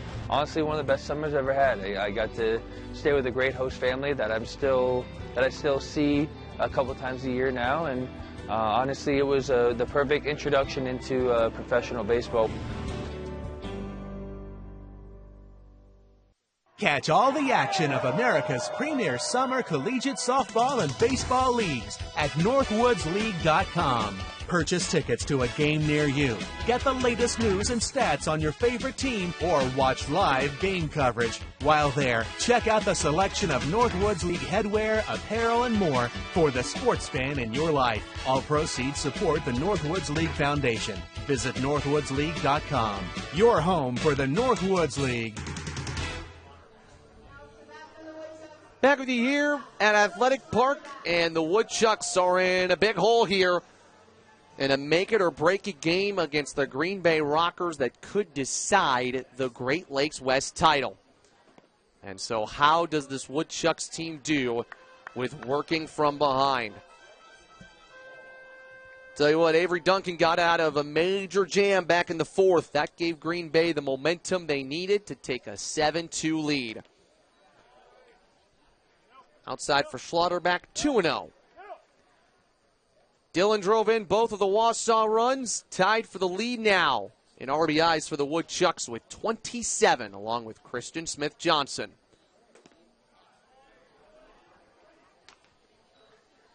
Facing Avery Duncan, who's out of Notre Dame Academy. He's a Green Bay kid through and through. First team All-State selection in his senior year of high school as Schlotterback fights at foul.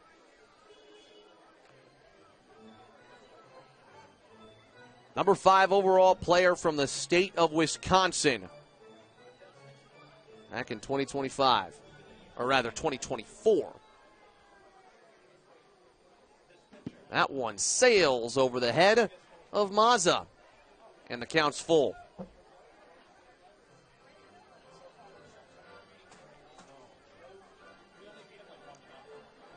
ERA this past spring for Duncan was 10.50.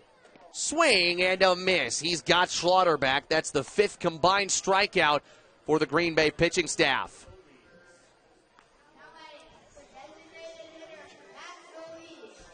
And for the most part, the Rockers have gotten those important payoff pitches to go in their direction. Solis takes low for ball 1. Max 2 walks.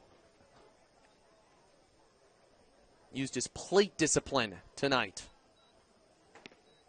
Tried to put that one in play, but he missed there, 1-1.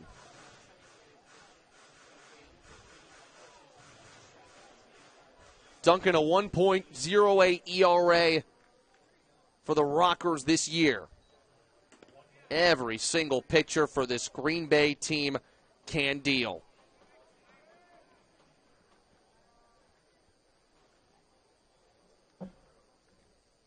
You don't see many games where the Rockers are giving up a lot of runs. That's because of this pitching staff. Almost had Solis there, 2-2. That's why if you're going to beat Green Bay, you got to beat them in some tight games. 5 or 6 runs is sometimes enough to beat Green Bay. Solis chops it foul.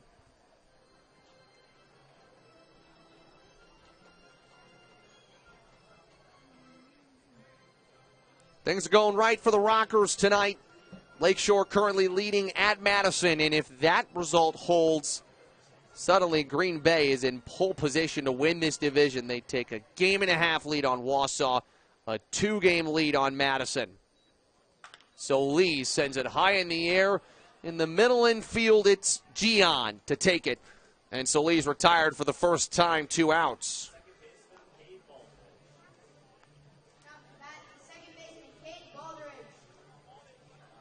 So Baldridge back up. He struck out twice today.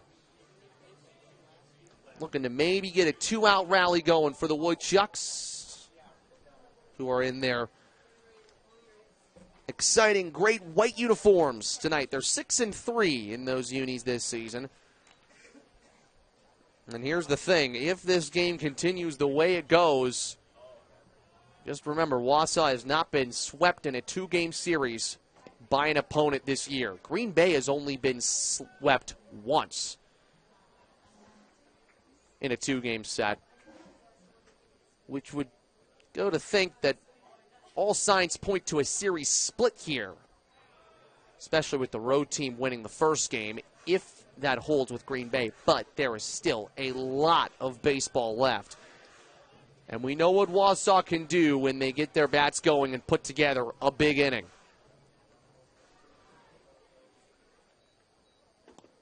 Duncan delivers low, 2-2.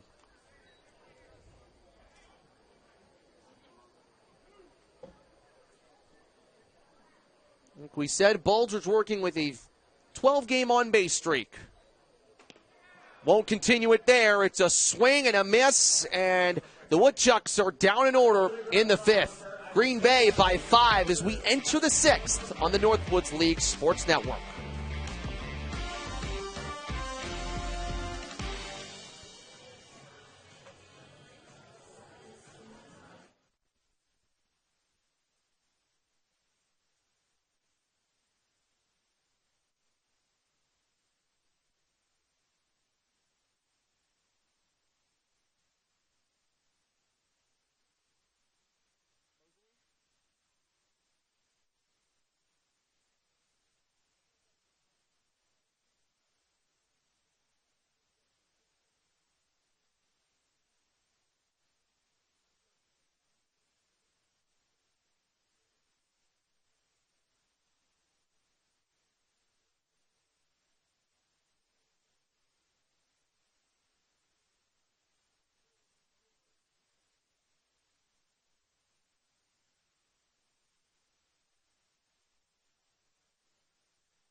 The Northwoods League is giving you the opportunity to play NWL Lucky 7 and win daily cash prizes.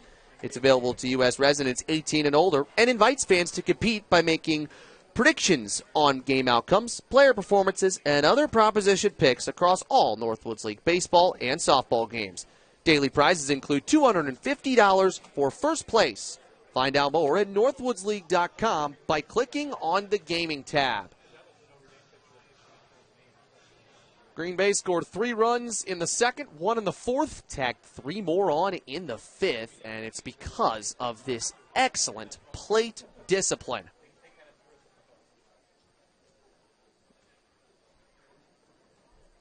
Cooney here at the plate is looking to take the 9th walk of Green Bay's night and make it a 3-1 count. Got the great pleasure of talking a little bit with Braden Mazzacano on the bus over the last couple of days. Told me that he has a great relationship with Michael Massey from the Kansas City Royals as there's a leadoff walk to begin the 6th. Said that he got to talk to Massey at a dinner, I believe a banquet, surrounding Illinois baseball. I just got to hear what it takes to be a Major League Baseball player. And a lot of these guys have stories like that, where they are able to build themselves up and sort of get inspired by the professional baseball players of the past. I know I was talking to Philip Miller, a starter, another left-handed pitcher for Wausau, that also, he was someone that's got to see a bunch of Detroit Tigers players when he was a kid. Especially in Mazzacano's position, you got to remember he's still just a freshman. He's still got a lot of time left in his baseball career. And getting to even just ask a couple questions to a professional baseball player, that helps a lot. 2 balls, 1 strike. And it looks like the hometown man, Keegan Jerschley, is preparing in the Wausau bullpen. That's sent foul again. If Jerschley comes to pitch, it will be his 3rd appearance of the season on the mound. He would be the 2nd two-way player to take the mound. Wausau would love a double play ball. They turned 2 of those last night in Madison. Runners going. The throw from Sexton is not in time, and give a lot of credit to Cooney there for keeping himself on the bag and then subsequently calling time. Looked like he got a little bit shaken up there as he slid into the base. Maybe something with that right foot as he walks back to second base.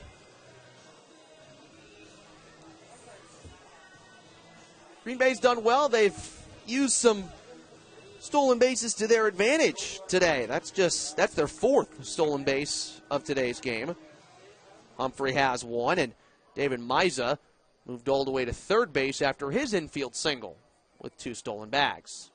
The payoff is tapped towards the right side. Collecting his Beaver. Mazzacano beats Colin Helms to the bag. There's out number 1, and Cooney makes his way to third.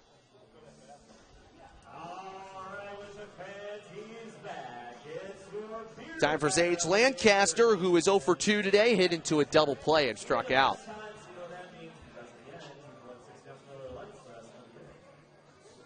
Woodchucks looking to win the first half for the 2nd consecutive season. They had a record-breaking first-half campaign last year. And Green Bay's had some recent success as well. Kind of came out of nowhere to win the Northwoods League Championship just a couple of seasons ago in 2023. 41-31 record that year. Grounded to short. This will get a run in. Throw to first in time, and Green Bay leads 8-2. Lancaster records his first RBI of the day. And the leadoff walk helps the Rockers push their lead to 6.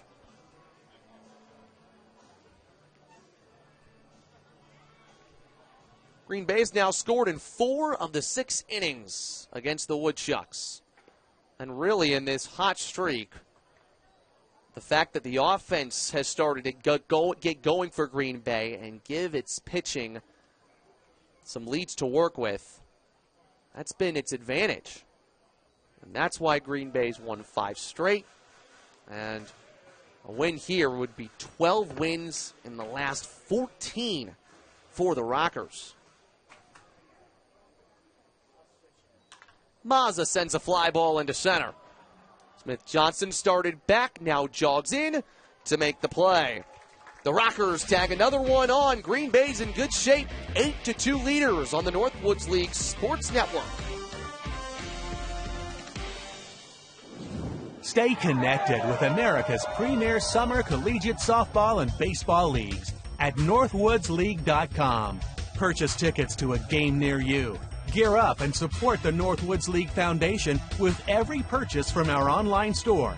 Watch live coverage of your favorite team or get the latest news and stats from across the league. There is nothing like a summer in the woods. Visit northwoodsleague.com, your home for the Northwoods League. The Northwoods League has joined Sparkit in reimagining the future of gaming. The Northwoods League Lucky 7 combines the thrill of live baseball and softball with strategic handicapping, allowing fans to compete for $500 in daily prizes. The Sparkit platform enhances the fan experience with leaderboards and real-time updates. Compete with other fans and win cash prizes up to $250 every day. Fans 18 years of age and older can start today by clicking the gaming tab at northwoodsleague.com. At Cellcom, we live, work, and play right here in Wisconsin. That's why we use our wireless technology to help protect this place we call home. From collecting and sharing data on the health of local waterways, to strengthening our fish populations and monitoring bird migrations, a wireless provider who shares a passion for wanting to make a difference. Giving back to this place we love. That's technology with a heartbeat. Catch all the action of America's premier summer collegiate baseball and softball league at northwoodsleague.com. No one covers summer baseball and softball like the Northwoods League. This season, access nearly 850 games live and on demand right from your TV, desktop, or mobile device. Watch your favorite team or follow the top collegiate players from across the country. For more information, visit northwoodsleague.com, your instant source for everything Northwoods League baseball and softball. Are you a baseball or softball coach? One way Coach to Catcher communication is brand new to the game, and the Northwoods League has proudly partnered with the Headset app to be their preferred Coach to Catcher communication solution. Try it out with your team today using hardware you already own. Download the Headset app from your app store and try it free for 5 days. Avery Duncan is back on the mound for the Green Bay Rockers after pitching really strong innings in the 4th and the 5th. He's retired the last 4. Tall right-handed pitcher from Dallas Baptist, like we said. And it's low, 2-0. Had some cool conversation up here in the press box. Our official scorer, Greg Scott, who just does such a great job and has a mind full of Wisconsin baseball, as Beaver takes low 3-0. Informed me, or rather, that's the 4-pitch walk. We're behind in the count for just a second. So Beaver's on base. Scott informed me that this pitcher, Avery Duncan, has some history against Wausau area teams. Back when he was at Notre Dame Academy in Green Bay, he pitched against, or played against Mosinee in the 2024 Division II baseball playoffs against the Mosinee Indians, who Keegan Jerschley played for. And the Indians ended Notre Dame Academy's season 2-1, the final score in that game. Garrett Shoup pitched that game and had a gem. Struck out 7 in 6 innings. Swing and a miss from Ethan Guerra, who's 0 for 1 with the walk. And, of course, Shoup, one of the 2 stars on that Mosinee team. He's now at North Dakota State. Keegan Jerschley at South Dakota State. So they both went west. Check swing, and Guerra did not go around. He stays alive. Well, I'm not sure if Duncan knows about any of those connections, but he's pitching as if he does and wants a little bit of revenge. He's also just had a great season with the Rockers. Guerra fouls one off behind us and out of play.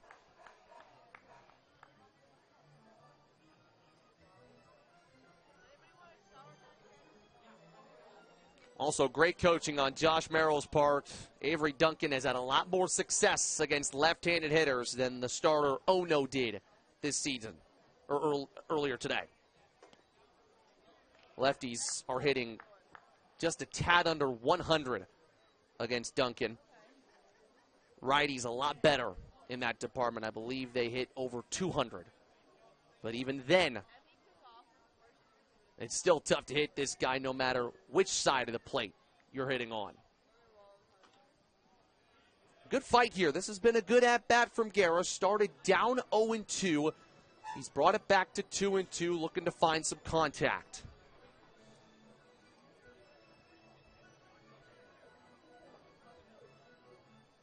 The catcher, Brody Sexton's on deck. And that one hits Guerra. So he earns his way on base there with a hit by pitch. 2 on, nobody out. No action in Green Bay's bullpen, but I think Josh Merrill just directed a pitcher to make his way towards the right field corner where Green Bay's bullpen is at.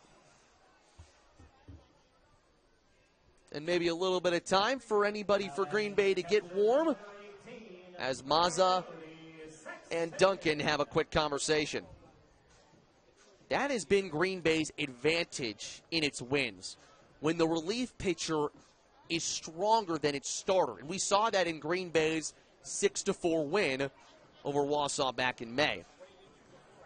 Heitaro Hayashi had a good start, but Koshiro Ono actually came out better.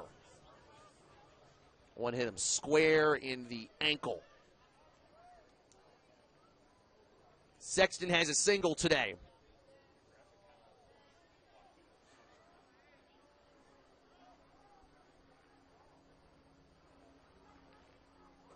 Takes a strike. I love Brody Sexton's approach in batting practice. During his first round of batting practice, every single time, it's only ground balls, and he can only hit it towards the opposite field. He does not pull anything during his first round of at-bats. That makes him a good opposite field hitter. And after mentally conditioning himself during those batting practices to hit the ball the opposite way, he can hit it anywhere in the field. And we talked about that earlier with his base hit. He could take any pitch and know what to do with it and put it in grass. 0-2. Line drive left center. That's down for a base hit. They're going to give Beaver the wave. The throw to the plate. He's safe. So Beaver decided to go home late. Jake Schultz gave him the wave around third base. It's a good call, and Wausau has a run back. It's 8-3. Two guys that were at GCU this past season team up there. Beaver coming in off the hit from Sexton. And now you've got a guy who's top 5 in batting average in the Northwoods League stepping in next. Smith Johnson hitting the slightest bit under 500. A double and a grounded into double play. Showed bunt, and it's fouled off.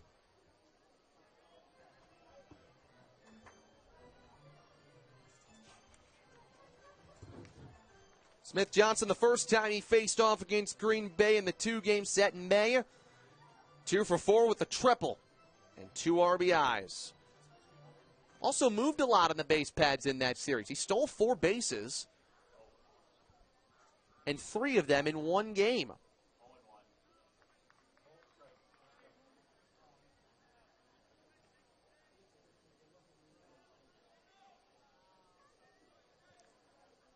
Some contact could be big here. He leaves that one 1-1. Now there is an arm working in the Green Bay bullpen. Talked about the Woodchucks' ability to get big innings, and many of those big innings come from the bottom of their order. Trying to manufacture something like that right now as Duncan steps off.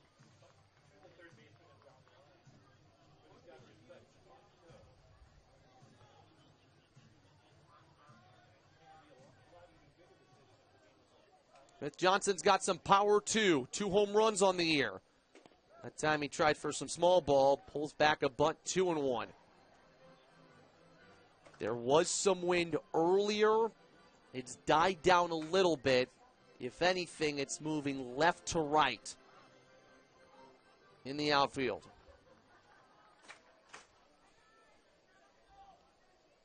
Corners playing in.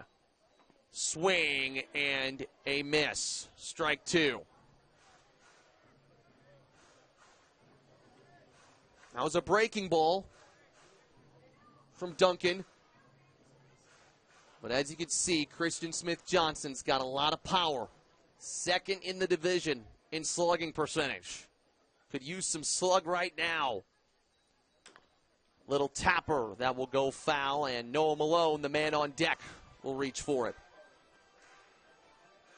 That's the good news. If Smith Johnson is put out, you got one of Wausau's best home hitters on deck. And he has yet to do any damage tonight.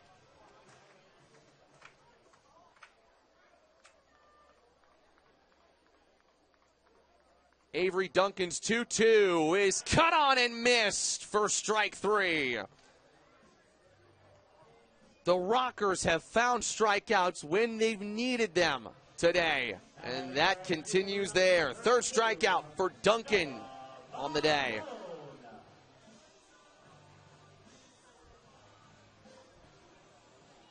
Now Malone, 0 for 1, 2 walks, and a run scored. Guerra stands at second, Sexton at first. You want to cut the lead in as much as you can. Double steal, and it drops out of the mitt of the catcher Mazza. Both runners will be safe, and the double play ball is no longer in effect.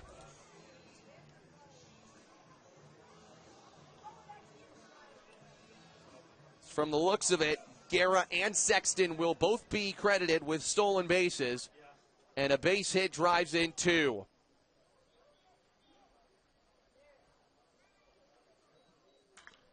Popped him up.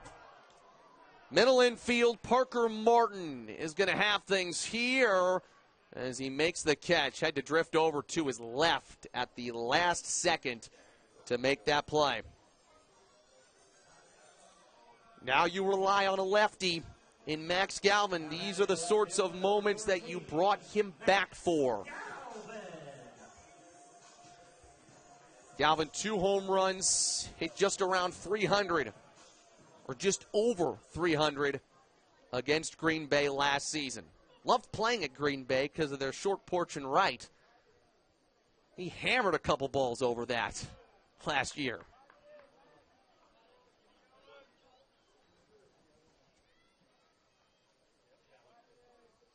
Again, a man who knows how to win. Max, part of a regional championship winning team in the Miami Hurricanes.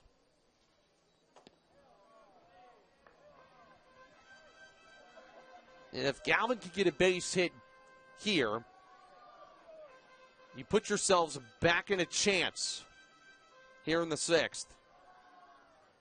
You leave 2 here, and that builds the confidence for Green Bay.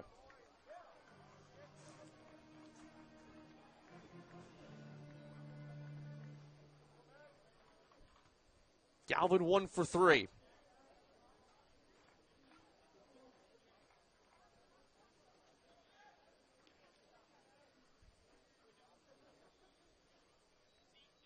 He takes a 3-0 for strike 1.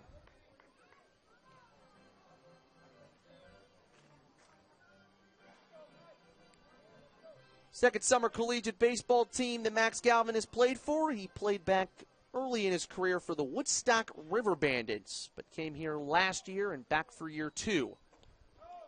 Ball 4. Second walk of the inning, third 3 pass, bases loaded for Schlotterback. And at-bats like this can decide a first-half title in this division. And these are the reasons why you come out here and play summer collegiate baseball, for moments like this. It's a long season in the Northwoods League. It's a long half. And moments like these can make all your time worth it.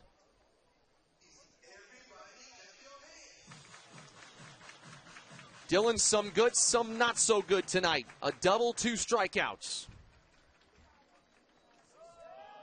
Nice pick by Mazza. And you can see with the bases loaded here, the Woodchucks fans are starting to get into things. Dylan, a man who can bring in runs and create runs for the Woodchucks. One of the best in the division to do it.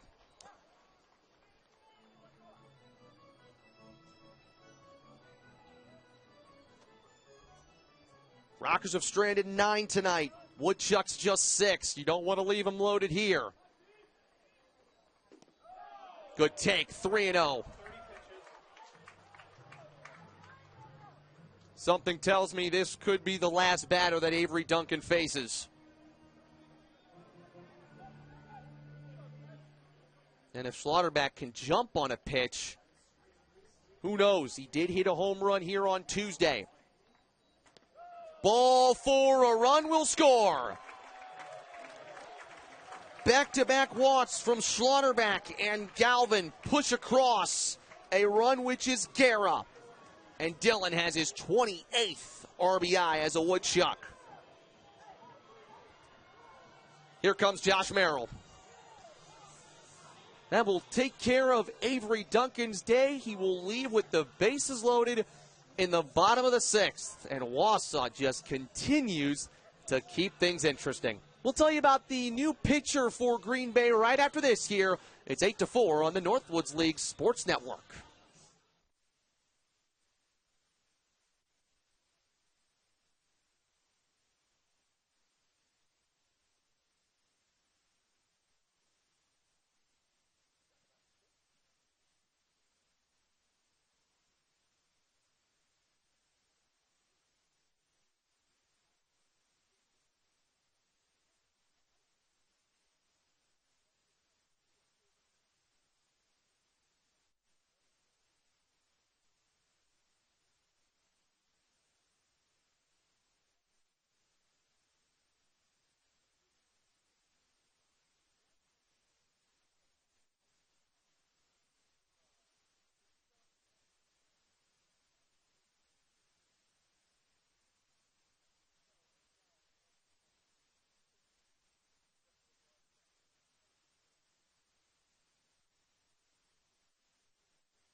So another right-handed pitcher will come in for the Green Bay Rockers. This is Jack Fortner, right-hander out of Old Hickory, Tennessee. And he was a Blue Raider this past year with Middle Tennessee State. So he pitched in Conference USA. 6 foot, 185, 9 1/3 innings pitched. And this is a guy that has been used in save situations at times for Green Bay this year. And it's a guy that's pitched quite a bit over this past week. Had an inning yesterday in the 8-5 win against Lakeshore and actually earned the victory for the Rockers in that game. Walked 1, struck out 1, only faced 3 batters. He also picked up a save in that crucial doubleheader win against Madison, where he struck out 1 in the 2 batters he faced there. Did have some trouble in a couple games, though. Gave up 4 runs in just a third of an inning in early June against Madison, and also gave up 4 runs on just 1 hit. Walked 4 in a road meeting against Battle Creek that Green Bay lost 6-14, or 14-6 rather. If anybody could pick a good time to hit one out, this would be the time. Max Solis is the tying run right now. Ball 1. 17 walks have been taken by these two teams today. Plate discipline has been the name of the game. And it's made these innings long and tough for pitchers. That fastball is way outside, 2-0. This is your hottest hitter right now. Like we said, Solis hitting .500 in his last 5 games coming into tonight. 3-0. Duncan had some control issues, and he exited. But now, Jack Fortner is struggling.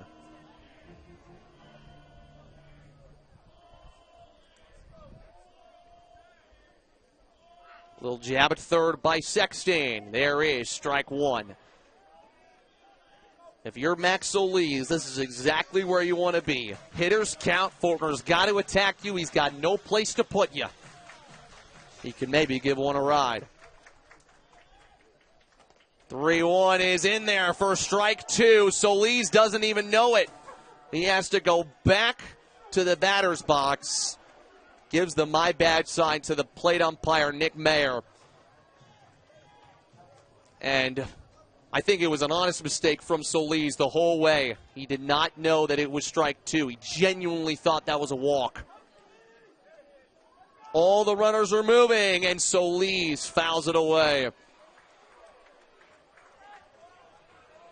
Boy, if Jack Fortner can fight back to get Max here and leave the bases loaded, that would be just another massive boost to this Green Bay pitching staff. Here's the payoff, and it's drilled in the left, base hit. 1 run scores. Galvin heading around third. He will score 2. The ball gets away, so Solis will head to second base. Max Solis comes through again for the Wausau Woodchucks. It's just a 2-run game, and Wausau has its big inning. An error will move Solis up to second base. But such a sweet strike off the bat. Didn't try to put too much power on that one. Just tried to find some outfield grass. And all of a sudden, the Woodchucks are right back in this game. A never say die mentality. Can Baldridge keep the great inning alive?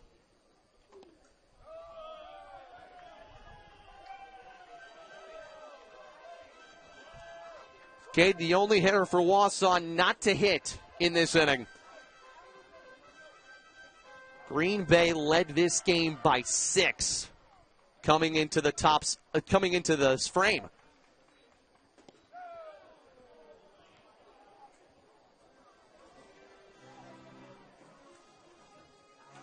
So tag on 2 more RBIs to Solis' season, and he remains red hot. That's why he's hitting cleanup for moments like that.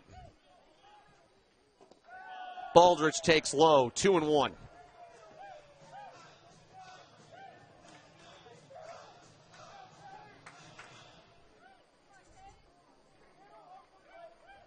Haven't seen Baldridge truly get into one in a minute. Be a good chance to do it now. High fly ball to center. That's going to stay in the park for Max Humphrey. He'll make the catch. But the Woodchucks dent Green Bay's lead. It's now just a 2-run ball game, 8-6 on the Northwoods League Sports Network.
Summer Collegiate Softball is back after an outstanding inaugural season. Northwoods League Softball returns to the field for its second season this summer. Find out more at northwoodsleague.com and follow us on Instagram and X at NWL Softball. Boy, big opportunity here for Wausau's new pitcher, Keegan Jerschley, to have his biggest inning of the season. If Wausau can put up a 0 here, that really carries them on into trying to make their biggest come-from-behind victory this season. They were down 6 at one point tonight. This is a ground ball to second. Baldridge collects, and there's one out. First time Miza's been put out today by the Woodchucks. Just the 4th appearance of the season for Jerschley on the mound. We talked about how his Mosinee team helped beat Notre Dame Academy, who Green Bay's reliever Avery Duncan played for earlier in this game. And this is sent into center. Smith Johnson back. 2 up, 2 down as Martin flies out. This is the first time Jerschley has appeared at home this season. In his 3 games on the road, it's been so-so.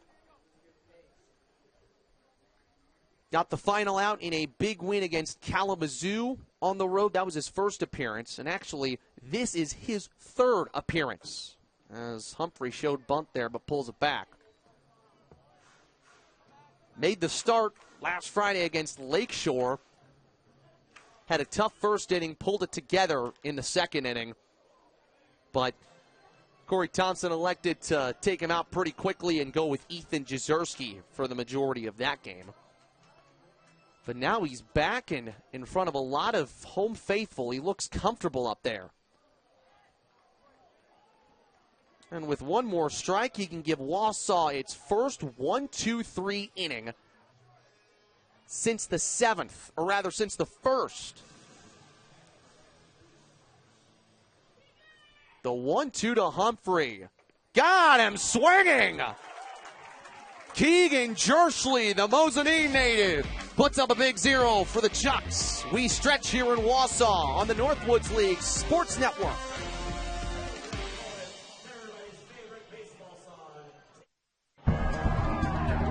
More than 370 Northwoods League alumni have advanced to Major League Baseball, including World Series champion and Cy Young Award winners Max Scherzer and Chris Sale, 5-time Gold Glove winner Matt Chapman, 3-time All-Star and World Series champion Marcus Semien, and 2-time Major League Baseball Home Run Derby champion Pete Alonso.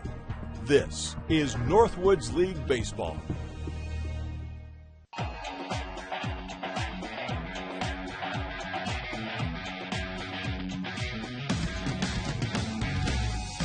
The 1-2. Swung on, floated, shallow right. That one, another diving catch. Any of you can turn around and score. This one swung on, lifted in the air, left center and deep. A diving catch. My goodness. The middle. Wolf on the pick. And this one is history. Introducing the Cloud AI with Red Alloy Plus. Engineered with aerospace-grade alloy for ultimate durability and razor-thin precision. Generative AI technology meticulously fine-tunes every 1/8 inch of the bat, pushing the boundaries of performance. The optimized mid-load swing weight delivers speed and extends the sweet spot, all in a seamless one-piece construction designed for peak power. The RevGrip Premium material offers unmatched tack and cushion. Artificial intelligence, real results. It's your favorite place to unwind. It's a gathering place for your family and friends. It's outdoor living with style. Considering a new deck? Call the Integrity Decking Company. Our team will help you create a beautiful, free deck design. We use the industry's best maintenance-free composite boards, made in Wisconsin for Wisconsin's extreme weather. No more painting, staining, or waterproofing ever. Now is your last chance to save 75% off labor. So don't miss this limited time offer. Go to idcdecking.com today to schedule your free deck design. Lights are bright here at Athletic Park, and we are getting into the home stretch of a pivotal game here in the first half between Wausau and Green Bay. Cale Beaver takes strike 1 as it's Fortner back on the mound for the Rockers. He did give up that 2 RBI single to Max Solis with 2 outs in the 6th. That made this game close again. Rockers scored 3 in the 2nd. Chucks battled back with 2 in the 3rd. Then Green Bay scored 5 unanswered runs to take what was an 8-2 lead. And then a 4 spot from the Woodchucks in the 6th. Changed how this game was looked at. Beaver fights one foul. And it almost went into the seats. Goes into that midsection between the general admission seats and the box seats up here to the seats just behind home plate. That one skips in the turf, full count.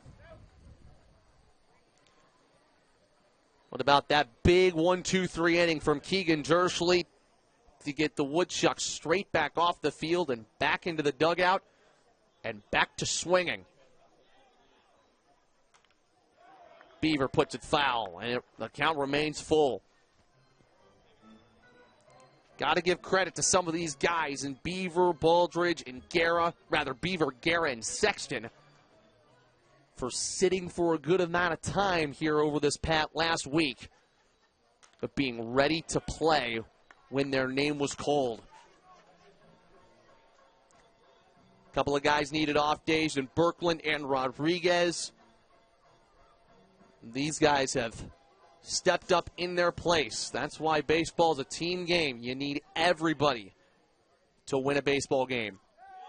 That's a great at-bat from Beaver. He takes ball 4 after fighting off a couple of pitches.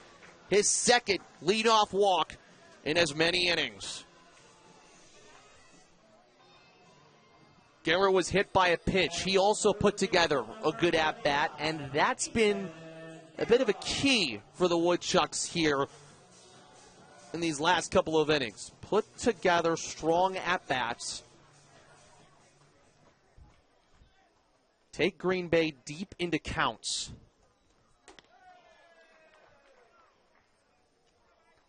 Still a lot of baseball left, but if the Woodchucks can come from behind here, you could use Reese Clapp again today. Only pitched 1 inning yesterday, although it was a stressful one at Madison.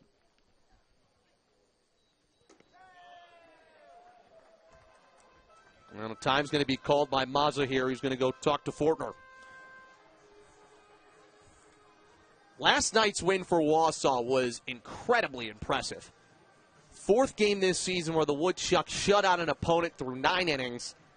Zach Knowlton almost hits a home run, but ends up getting a 2-run double to give the Woodchucks a huge lead in the 10th, and then Wausau narrowly closes it out to beat Madison, go in front of the Mallards of the standings, which is impressive. But to come back from that and respond here tonight after going down 8-2, only few teams can do that in any summer collegiate baseball league. There's still a lot of time left, though. Guerra was big the last time he was at home. He was 2 for 4 with 2 doubles. He's got a hitter's count, 3-1.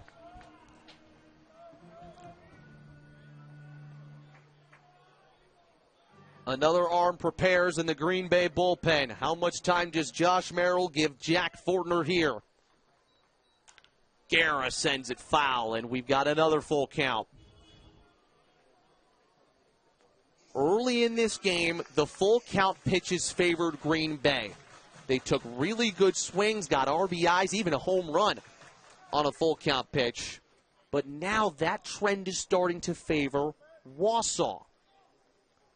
The payoff is fouled away again.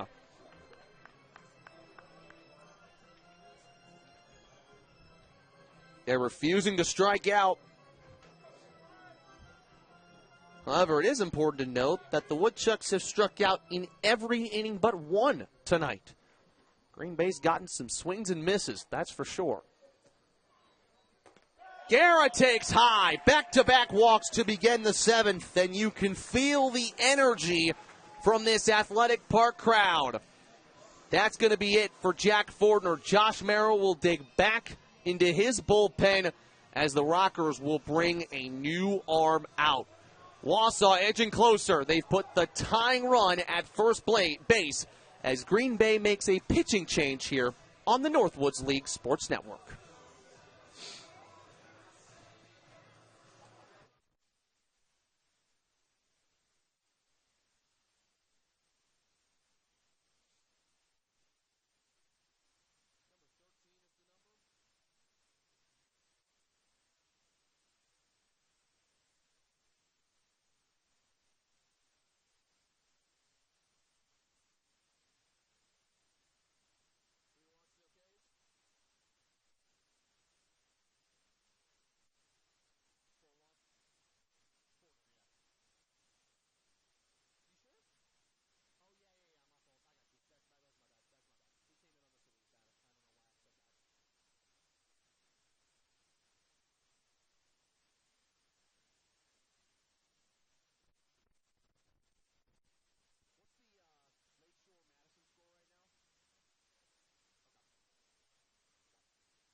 Tomas Lopez is the new pitcher for the Green Bay Rockers. Out of Columbia University, a redshirt sophomore making his 8th appearance of the season, and he has been shut down, just kind of like Avery Duncan was earlier in this game as a relief pitcher. Lopez has a 4.63 ERA, give him 9 strikeouts on the year, but only 1 run allowed in his last 4 appearances. That came back a couple of days ago against Madison when the Rockers won 8-6. That wild game where Green Bay started down 5-0 in the first inning on Monday, or rather on Monday night. They started down 1-0 or 5-0. And then they came back to win that game the next day after it was postponed and played in a doubleheader. They won the game 8-6. Probably one of the most impressive wins by any team in the Northwoods League this season. That's again, another big reason why Green Bay is where they're at right now. These two teams duking it out for first place, and a road win for Green Bay could be the key to winning the first half. Brody Sexton is 2 for 3. He's showing bunt. He pops it foul.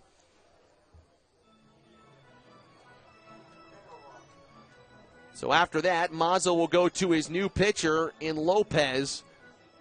And maybe a change of approach here with Sexton trying to move the runners. You do have some pretty strong speed with Beaver and Guerra. Guerra was part of a double steal back in the 6th. So they can run. Runners are moving. The pitch is low. The throw to second is going to be late. So there is your double steal. The tying run is in scoring position for Wausau. Second stolen base of the day for Guerra. And now you're just looking for your big hit in the 7th. Solis provided the big hit back in the 6th. Fly ball also cuts the lead to 1. 1 ball, 2 strikes.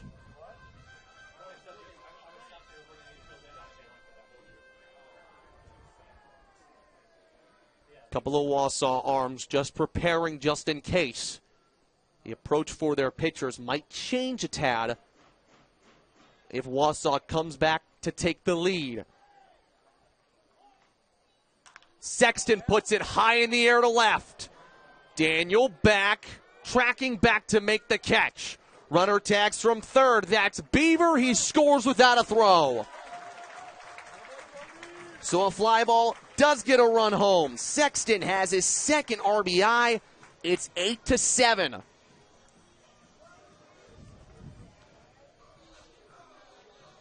That pitch was so far up and in that no matter how hard Sexton swung at it, there was no way he was going to find the barrel. But he still put enough power on that thing to get it out far enough to where Daniel didn't really have an interest in trying to gun down Beaver at home. Smith Johnson, a base hit could tie it. And the first pitch is tipped foul. This is turning into a cold one at Athletic Park after some pretty hot weather over the last week or so. Those elements may play a factor to those who aren't used to it.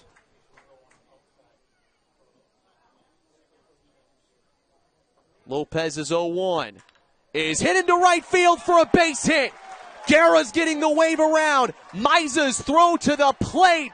Guerra is out! David Miza keeps Green Bay in front with a great throw home as Smith Johnson reaches on the single. And all of the excitement at Athletic Park dashed. Great piece of hitting from Smith Johnson. This was always going to be a bang-bang play. The throw was perfect. That is a bit of a killer for the Wausau Woodchucks. Instead of runners at the corners and one out, Smith Johnson's going to move to second now, and he is out. Green Bay's out of the inning. That's incredible from the Rockers, as only one run for the Woodchucks scores. We're headed to the 8th on the Northwoods League Sports Network.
Tonight's game is brought to you in part by The Grind, the official coffee of the Northwoods League. Look for The Grind in select ballpark team stores and online under the shop menu on team websites.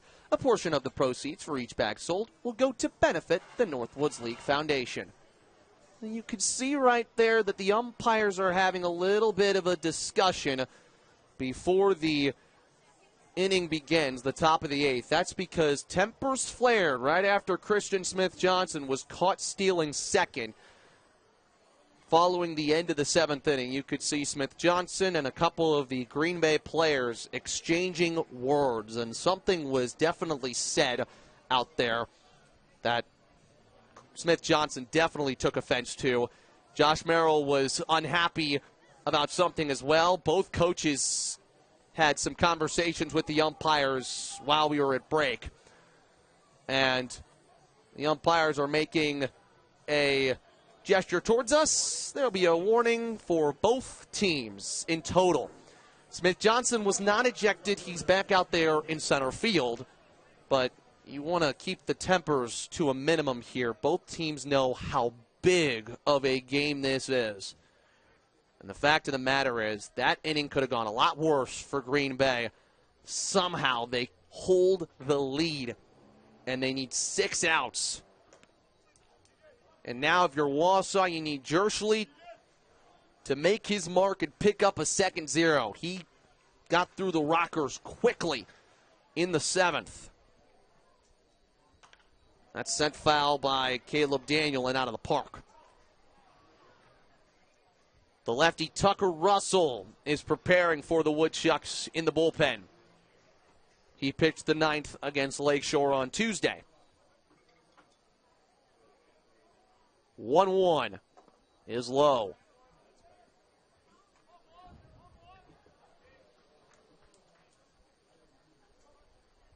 Green Bay led this game 8-2. Wausau has scored the last 5 runs. And really for the Rockers, today could be a day that signifies a change of the guard atop the Great Lakes West. All of last year, Madison and Wausau dominated this division and most of this year as well. Leadoff walk for Daniel. Green Bay's back up to their old tricks. Walk number 9 taken by Green Bay in this game.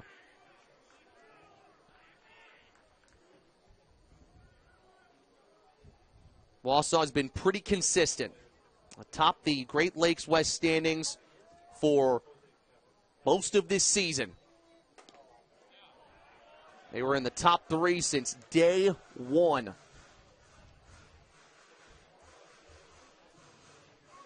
And the good news is they had to take a long road trip earlier this year, but now they get to play the final 4 games of the Northwoods League first half at home. These two teams will play tomorrow, and regardless of who wins tonight's game, tomorrow's game is huge. 3:05 first pitch. 3:05 as there's a fly ball. Way high into the night sky into right. Malone will come onto it to make the catch.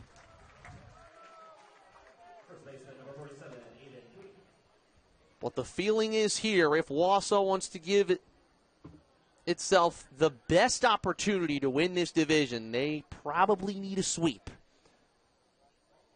Here's Cooney, who homered way back in the 2nd inning. Boy, has this one been a long one tonight. A lot of action in this game.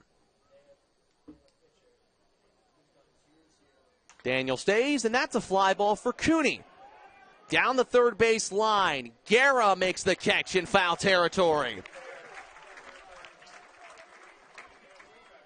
Umpires end up ruling that the ball drifted fair at the very last second. So that'll play either way, foul or fair. It's the 2nd out. And Keegan Jerschley is starting to find his own on the mound for Wausau after playing day in, day out at second base for the Woodchucks for most of this half. And maybe this is a chance for Keegan to repurpose himself for the Woodchucks in terms of what Wausau needs. And right now, it's arms that can go long.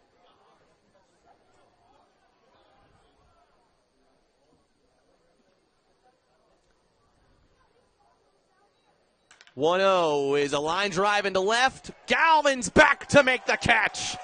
A huge ovation for Jerschley as he's through 2 scoreless innings.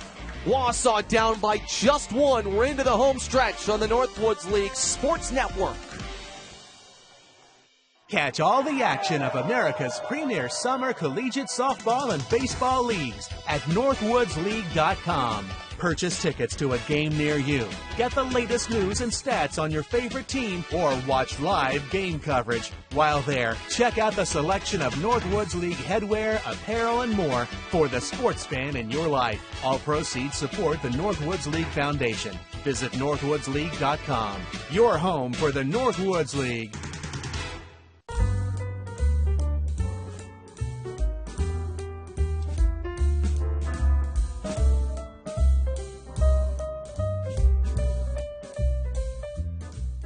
The Mint Cafe is Woody's favorite spot. They have the best food in town, like their scrumptious pies, delicious burgers, and sandwiches, plus Woody's go-to milkshake. The Mint Cafe, good food, good friends. Located at 422 North 3rd Street, Wausau. Before Max Scherzer, Chris Sale, or Pete Alonso ever took the field in Major League Baseball, they were taking the field as players in the Northwoods League. Every year, more than 90 Northwoods League players are drafted by Major League Baseball teams. The Northwoods League is the largest organized baseball league in the world. The Major Leaguers of tomorrow are playing baseball in the Northwoods League today. Get your tickets and gear online, then visit a Northwoods League ballpark near you.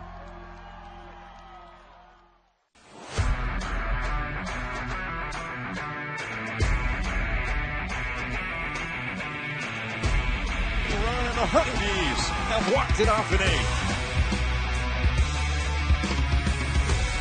A diving catch, my goodness!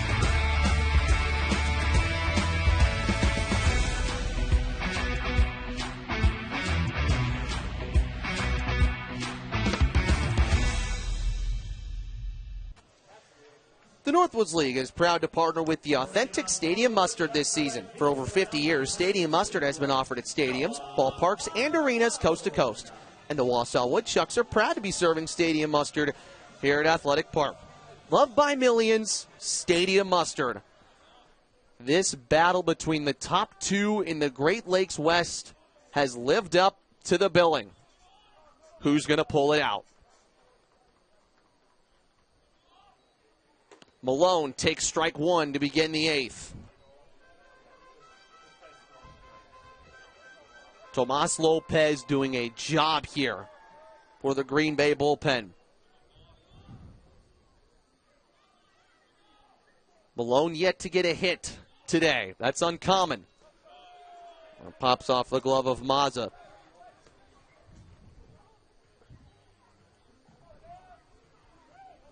Righties hitting .214 against Lopez this season. Lefties like Galvin, who's on deck, hitting .143. Malone hits one sharply into left. Base hit to lead off the 8th. He takes a big turnaround first, but that's the way to get it going for Wausau. It's the 3rd consecutive inning where the leadoff hitter is reached. With how well Noah Malone has been hitting the ball this week, I was going to be shocked if he had an offer. And now you got your X factor. This guy, Max Galvin. He's yet to have that big moment in his 2nd season. He whizzes that one foul.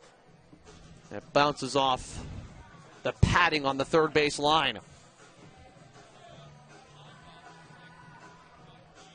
Like we said, Galvin's had some success against Green Bay. His first home run of his first season was against the Rockers.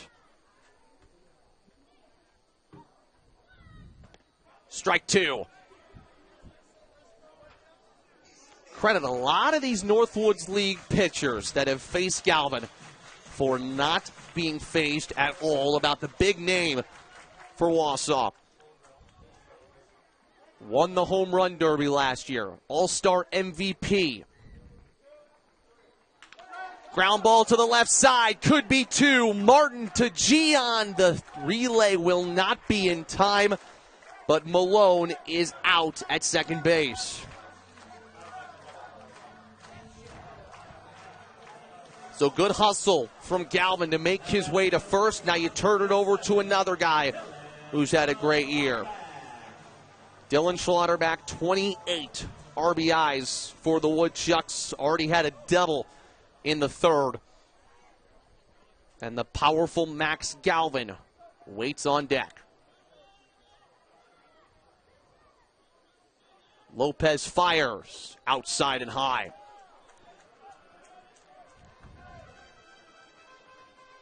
No activity in the Green Bay bullpen. Wausau's had a couple arms warming, but with the way Jerschley has figured out the Rockers' order, you might go back with Keegan for the 9th.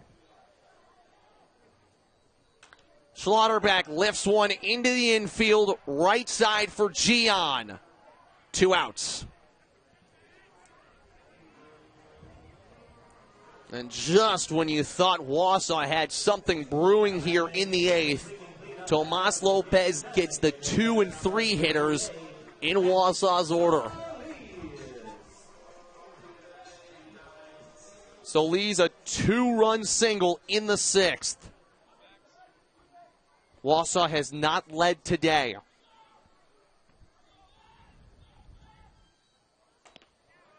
The returners have played a big part in Wausau making this charge for the first half title. You've got 1 at the plate and 1 on base. 2 of the 4 that helped Wausau win 50 games last season. With the way Solis is hitting, it may be wise to pitch around him. Cade Baldridge is 0 for 4 and he's on deck. And suddenly it becomes about situations. How do you approach them?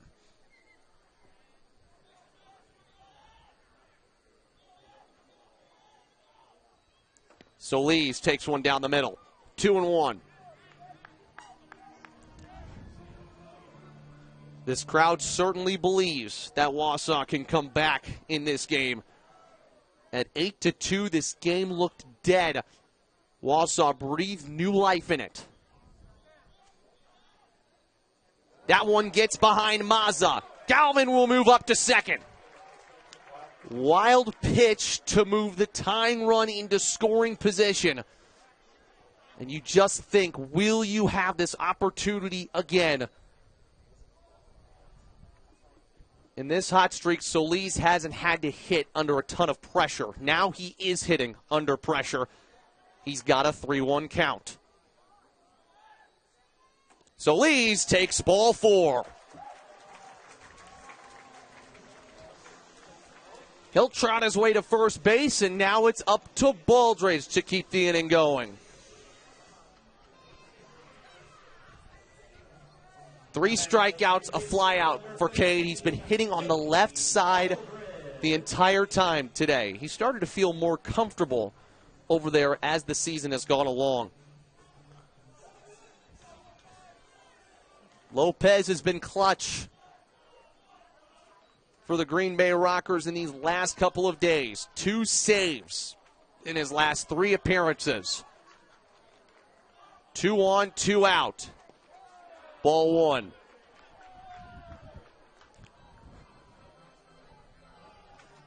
Cade came up to Wausau from the tiny town of Roth, Oklahoma. Just 19 people in his high school graduating class.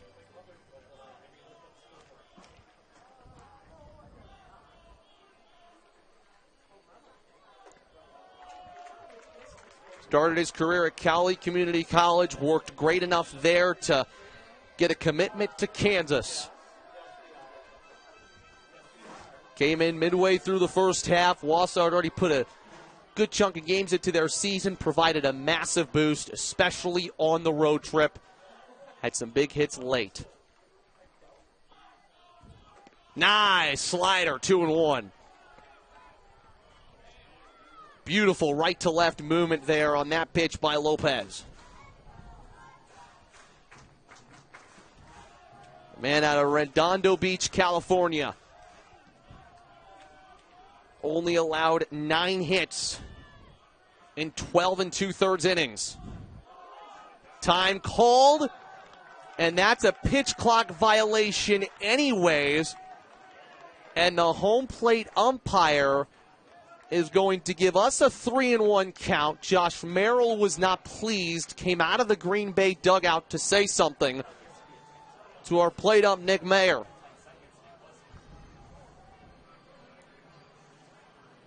3 balls, 1 strike. Wausau down 1 in a game that could define the division. Lopez versus Baldridge.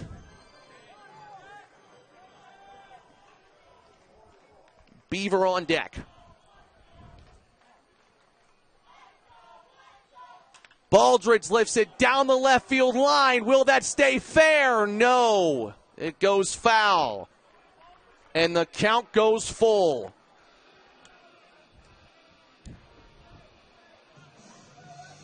Baldridge decided to take a hack on 3-1 and was almost successful. And look at that. Gil Beaver putting Cade Baldridge's bat square on home plate as he returns to the batter's box. Pitches like this can decide your season. Full count, runners on the move, and the umpire makes another gesture, I think maybe towards his third base umpire there. The pitch clock will reset.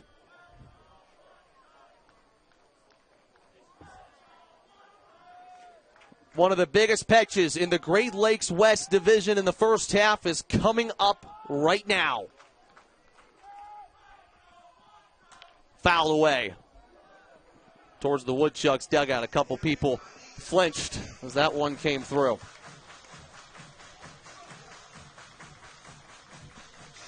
If Baldridge can fight this off and take a walk, that could put more pressure on Lopez.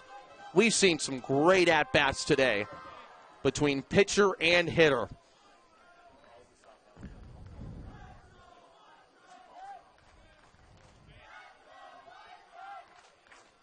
Here comes Lopez. Baldridge taps it foul. And if you didn't know anything from how this crowd is looking at things, this would feel like the bottom of the 9th.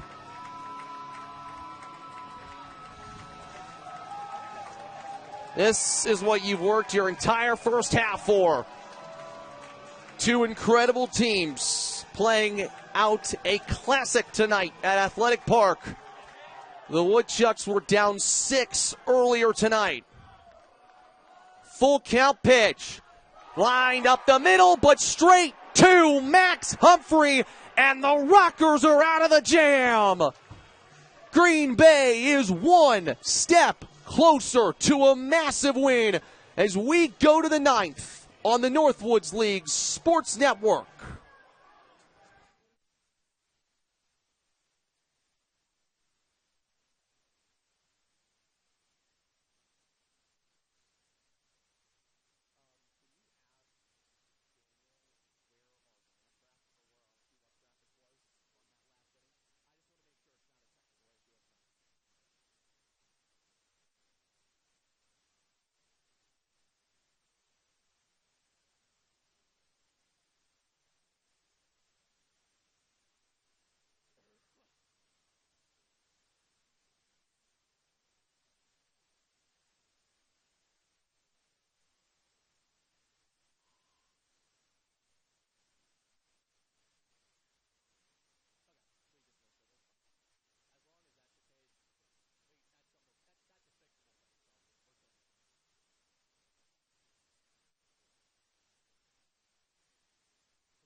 been a real fun one tonight here in Wausau, Wisconsin. The Woodchucks and the Rockers playing against each other.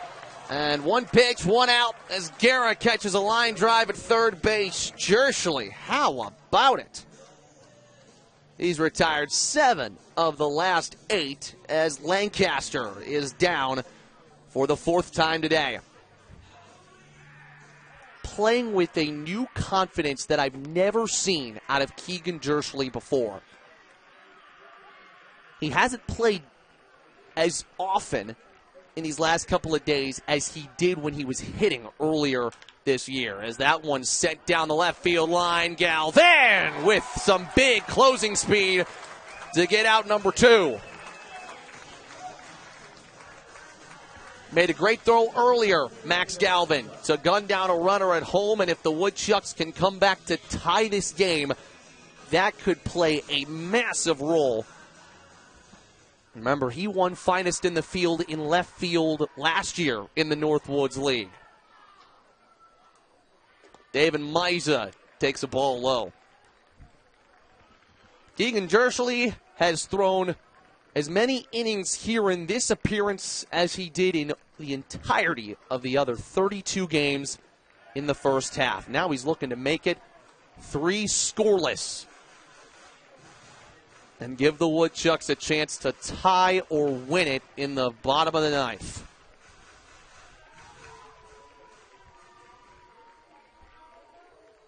Miza takes a strike.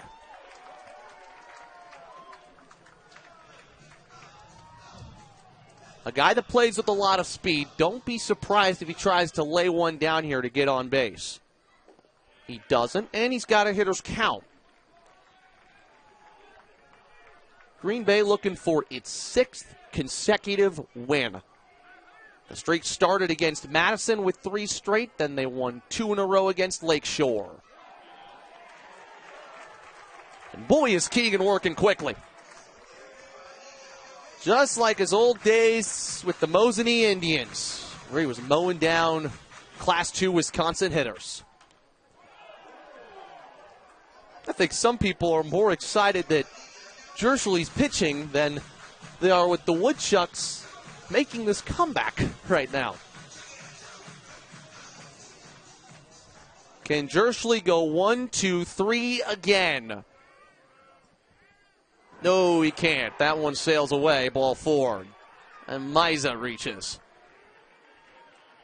Bit of a problem because Green Bay can use him as an insurance run. Remember, he's already stolen twice today. So he might be trying to push the envelope because one extra run here could make all the difference.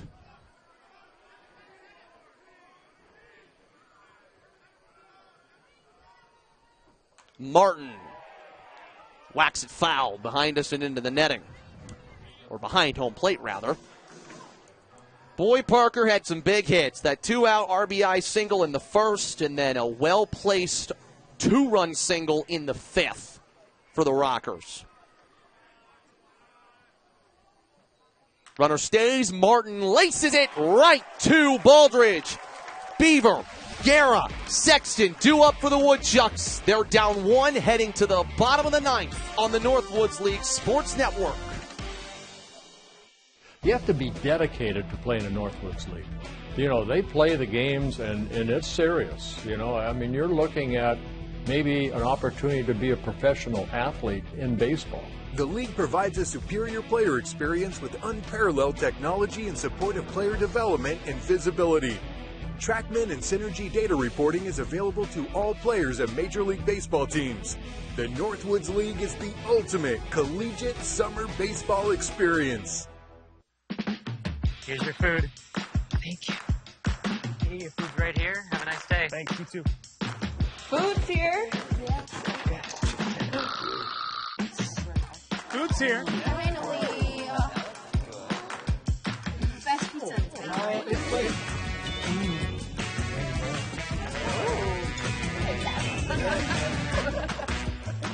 Food's here. We're here. Quick Trip. The 1-2. Swung on. Loaded. loaded, shallow right. That one, another diving catch. Carly Oliver, these Nightmares are putting on a clinic. It's an atmosphere not like you're used to in college. It's a lot less pressure. You can really just meet friends, meet people that you're going to love forever, and just soaking up the moment, enjoying the game. It has been so amazing. Everyone has been so nice and friendly, and just making friendships and finding mentors that I'm going to run to for the rest of my life for sure. It was unexpected, and it was such a big blessing. Stay connected and up to date with the free Northwoods League mobile app. Avoid the lines and buy tickets to any Northwoods League games anytime, day or night. Subscribe for free and watch games live from anywhere all season long. Get the latest news and stats on top collegiate players from across the country, or personalize it with your favorite team. Either way, we got you covered. The Northwoods League mobile app is free and available on the App Store or Google Play. Bottom of the ninth, there's your score and how we got here. 8-7 Green Bay leads. 3 runs in the second, 3 runs in the fifth. The big difference maker. But this is where anything can happen in the Northwoods League. Lopez looking for a 9-out save as he's back out there on the mound. No action in the Green Bay bullpen. This is Tomas's to finish. And what a save it would be. Probably one of the more impressive saves, if he can get it, in the Northwoods League this season. 2 balls, no strikes to Beaver. He led off the 6th with a walk and scored. Led off the 7th with a walk and scored. 3-0.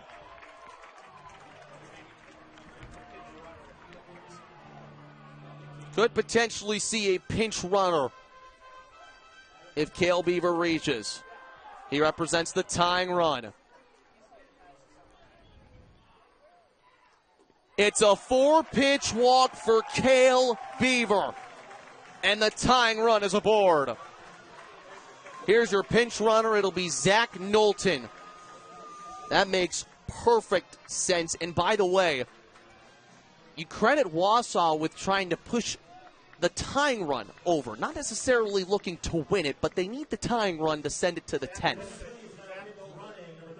And the thought process behind that is Wausau is 3-0 this year in extra innings games, including a 10-inning win yesterday against Madison. Down the stretch in this first half, they have found a way to win tight games like this. Here's what we've learned tonight. Both of these teams deserve to win the first half. They are both by far good enough. But only one of them will get the crown, and what happens in this inning could very well decide that. Knowlton stays. Garrett takes a ball outside. These two teams play tomorrow at 3:05 p.m. The Woodchucks have one walk-off win this season. It came against Madison.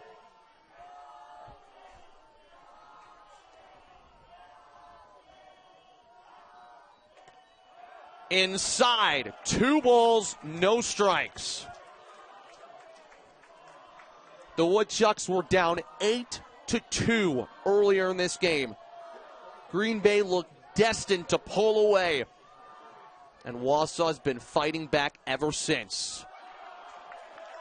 It's a 3-ball, no strike count to Ethan Guerra. Brody Sexton is on deck.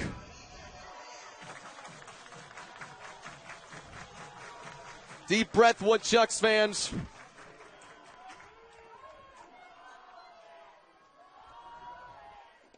Strike 1. First strike of the inning for Lopez.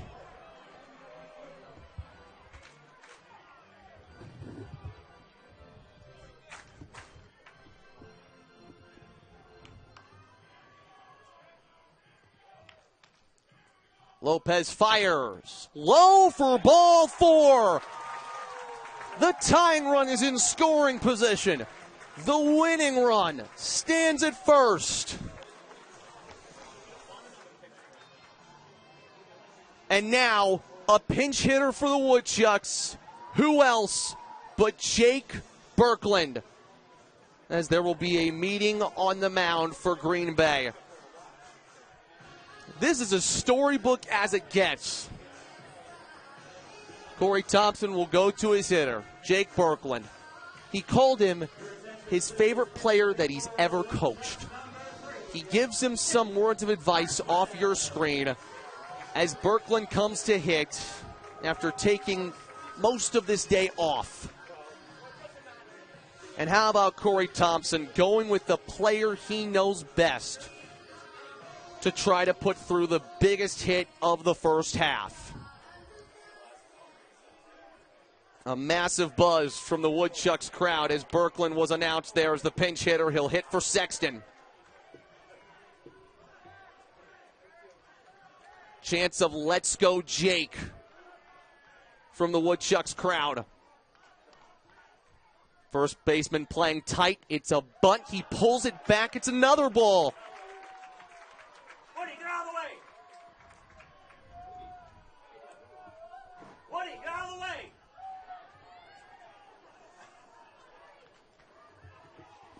Maybe his approach changes if he gets a hitter's count. He pulls back, and it's another pitch outside. Lopez is struggling to find the zone, but if you say anything about the Rockers, they have found their way out of jams like this all night.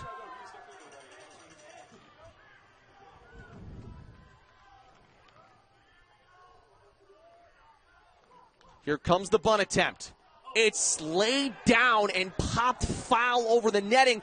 But wait, did the home plate umpire call a hit by pitch? No. He calls it a foul ball.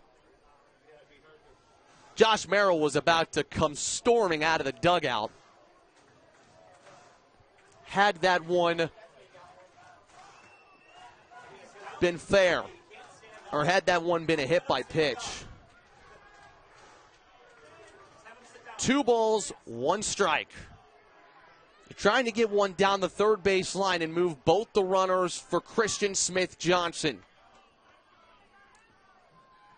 He's got it down. Lopez collects. Throw to first in time. The runners will move. Knowlton up to third. Guerra up to second. Jake Birkeland does his job.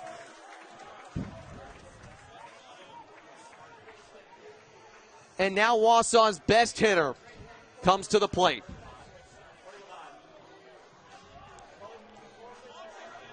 And they're going to intentionally walk Smith Johnson.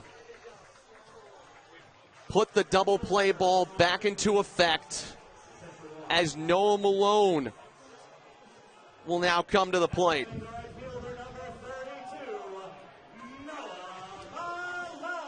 After what Malone did on Tuesday, this would be incredible. He had 3 home runs here last Tuesday. Tonight, he's 1 for 3, and a base hit potentially wins it.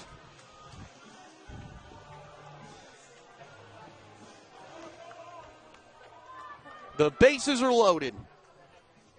Wausau trying to break Green Bay's 5-game win streak and take first place in the division. What does Noah Malone have in store for us?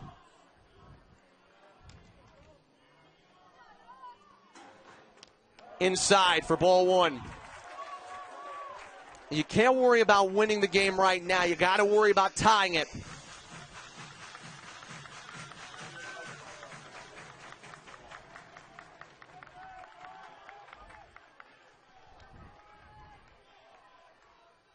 Line drive caught by Martin. No play at any other base. Everybody got back in time, but the Rockers get a crucial second out. How unlucky for Malone.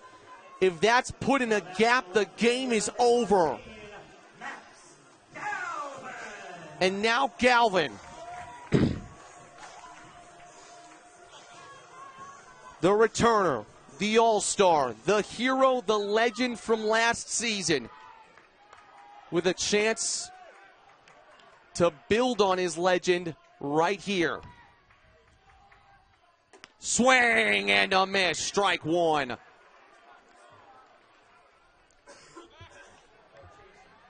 Well, Max is normally a pretty laid-back guy. But right now, it's about as serious as he's been. He's been in these situations before at Miami.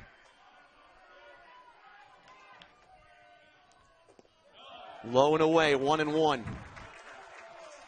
You got to remember what got you here. The Woodchucks don't have a hit in the inning. 2 walks and an intentional walk put Wausau in this spot. Can Lopez pick up the biggest save of his collegiate career? Grounded foul, and the Woodchucks are down to their final strike.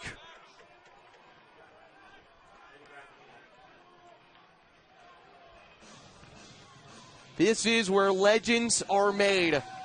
For all that Max Galvin did last year, they need him right now. Play at any base. The tying run at third.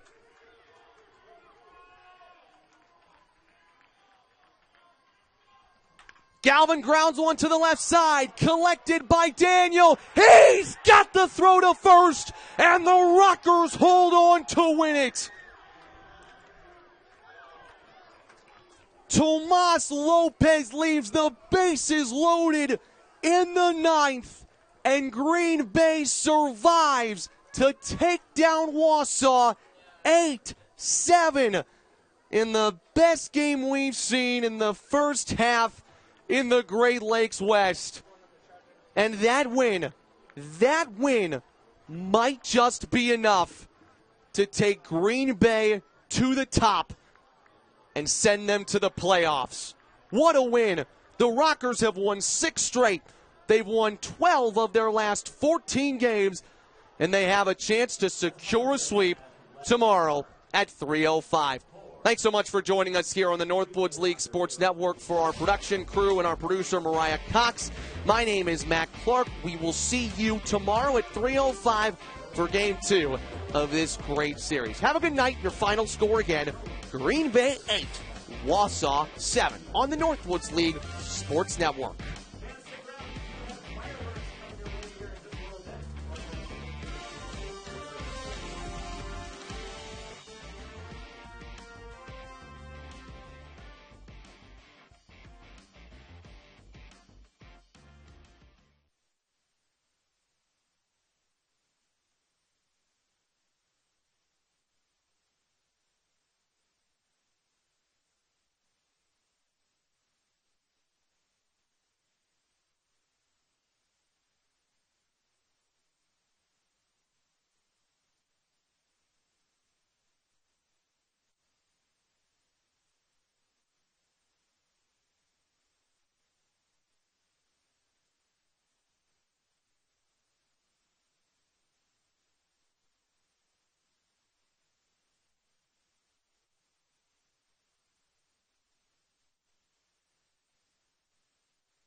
West race.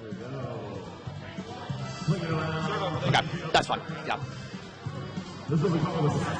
What a massive win in the first half Great Lakes West race for the Green Bay Rockers. They take down the Wausau Woodchucks 8-7 to take a game-and-a-half lead on Wausau with just 3 games remaining in the first half. My name's Matt Clark. I'm joined along by the savior of this game for Green Bay. How about Tomas Lopez? A 9-out save, getting out of not 1, but 2 bases loaded jams. Tomas, you finish it out there for your team. A couple of big outs there. Got a line out with the bases loaded, 1 out, and then your third baseman makes a great play to end the game. What can you say about this win? I mean, we've just been playing with fire in our heads the whole time, you know. We got a great group of guys, and we're just playing with some sauce. You know, our bullpen calls it that Farducci sauce. That's just something that is just a little motto for us to, like, keep each other in check. You know, we got each other's backs. You know, our whole team's supportive. You know, I'm feeling pressure out there. You know, I can't find the zone. I got my middle infielders, like, right behind me, you know, encouraging me, and that's the motivation that really helps me out. What were you thinking against those final 2 hitters, and what was it that got those 2 guys out to bring the pivotal win? You know, I was thinking don't walk him. You know, I just don't walk him. You know, if he hits me, he hits me. That's part of the game. That's something you just got to deal with. But in terms of that, it's just competing, you know, and I just got to get ahead. Got to throw the first strike, you know, put myself in a good spot, and that's how it goes. That's how it goes for sure. I mean, you've only been with these guys for about a month or so, but it seems like this team is one of the closest and most built-together teams in the entire Northwoods League. Why is that the case? You know, it's just quality time, you know, quality over quantity. You know, it's the bullpen's a little isolated from the guys in the dugout, but at the end of the day, we're all teammates. We all hang out with each other, you know. We're college baseball players at the end of the day. You know, we got something to keep us in check, something to just keep us together. You just talked to me a little bit earlier about the Tommy John surgery that you faced last year and how this is helping you in your recovery. What is this team and this sort of performance part of your comeback story? Just getting on the field. You know, I have great coaching staff, you know, believes in me, puts me in good spots, and I just got to go out there, compete, you know, throw. Haven't thrown much in the past couple years because of the surgery and the recovery process, and just throwing, man, just getting reps, get used to situations like that, because that's going to happen again for sure. Tomas, your team has won 6 straight, and you getting out of multiple jams tonight could be a pivotal reason why your team could potentially make the playoffs and win the Great Lakes West in the first half. Congratulations to your team. Green Bay has won 12 of its last 14. They win on tonight's game 8-7 over Wausau.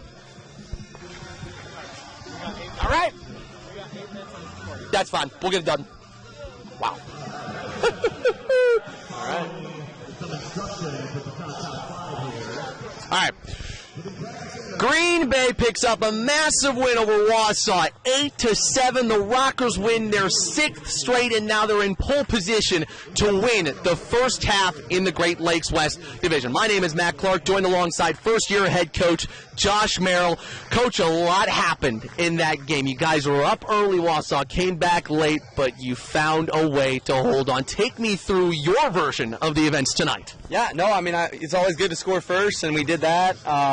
You know, kudos to them. They battled their tails off just to get back in the game, and they continued to battle until the last out. So, you know, for us, it was just, can we hold on long enough to you know, fuel the fire, not fuel the fire. Tomas Lopez finishes those final 3 innings out and picks up a save. You decided to finish it out with him. He got out of 2 bases loaded jams, including retiring the final 2 hitters, leaving the tying run at third base. What can you say about that kid and how you guys got him out of jams all game tonight? Yeah, no, I mean, Tomas is our guy.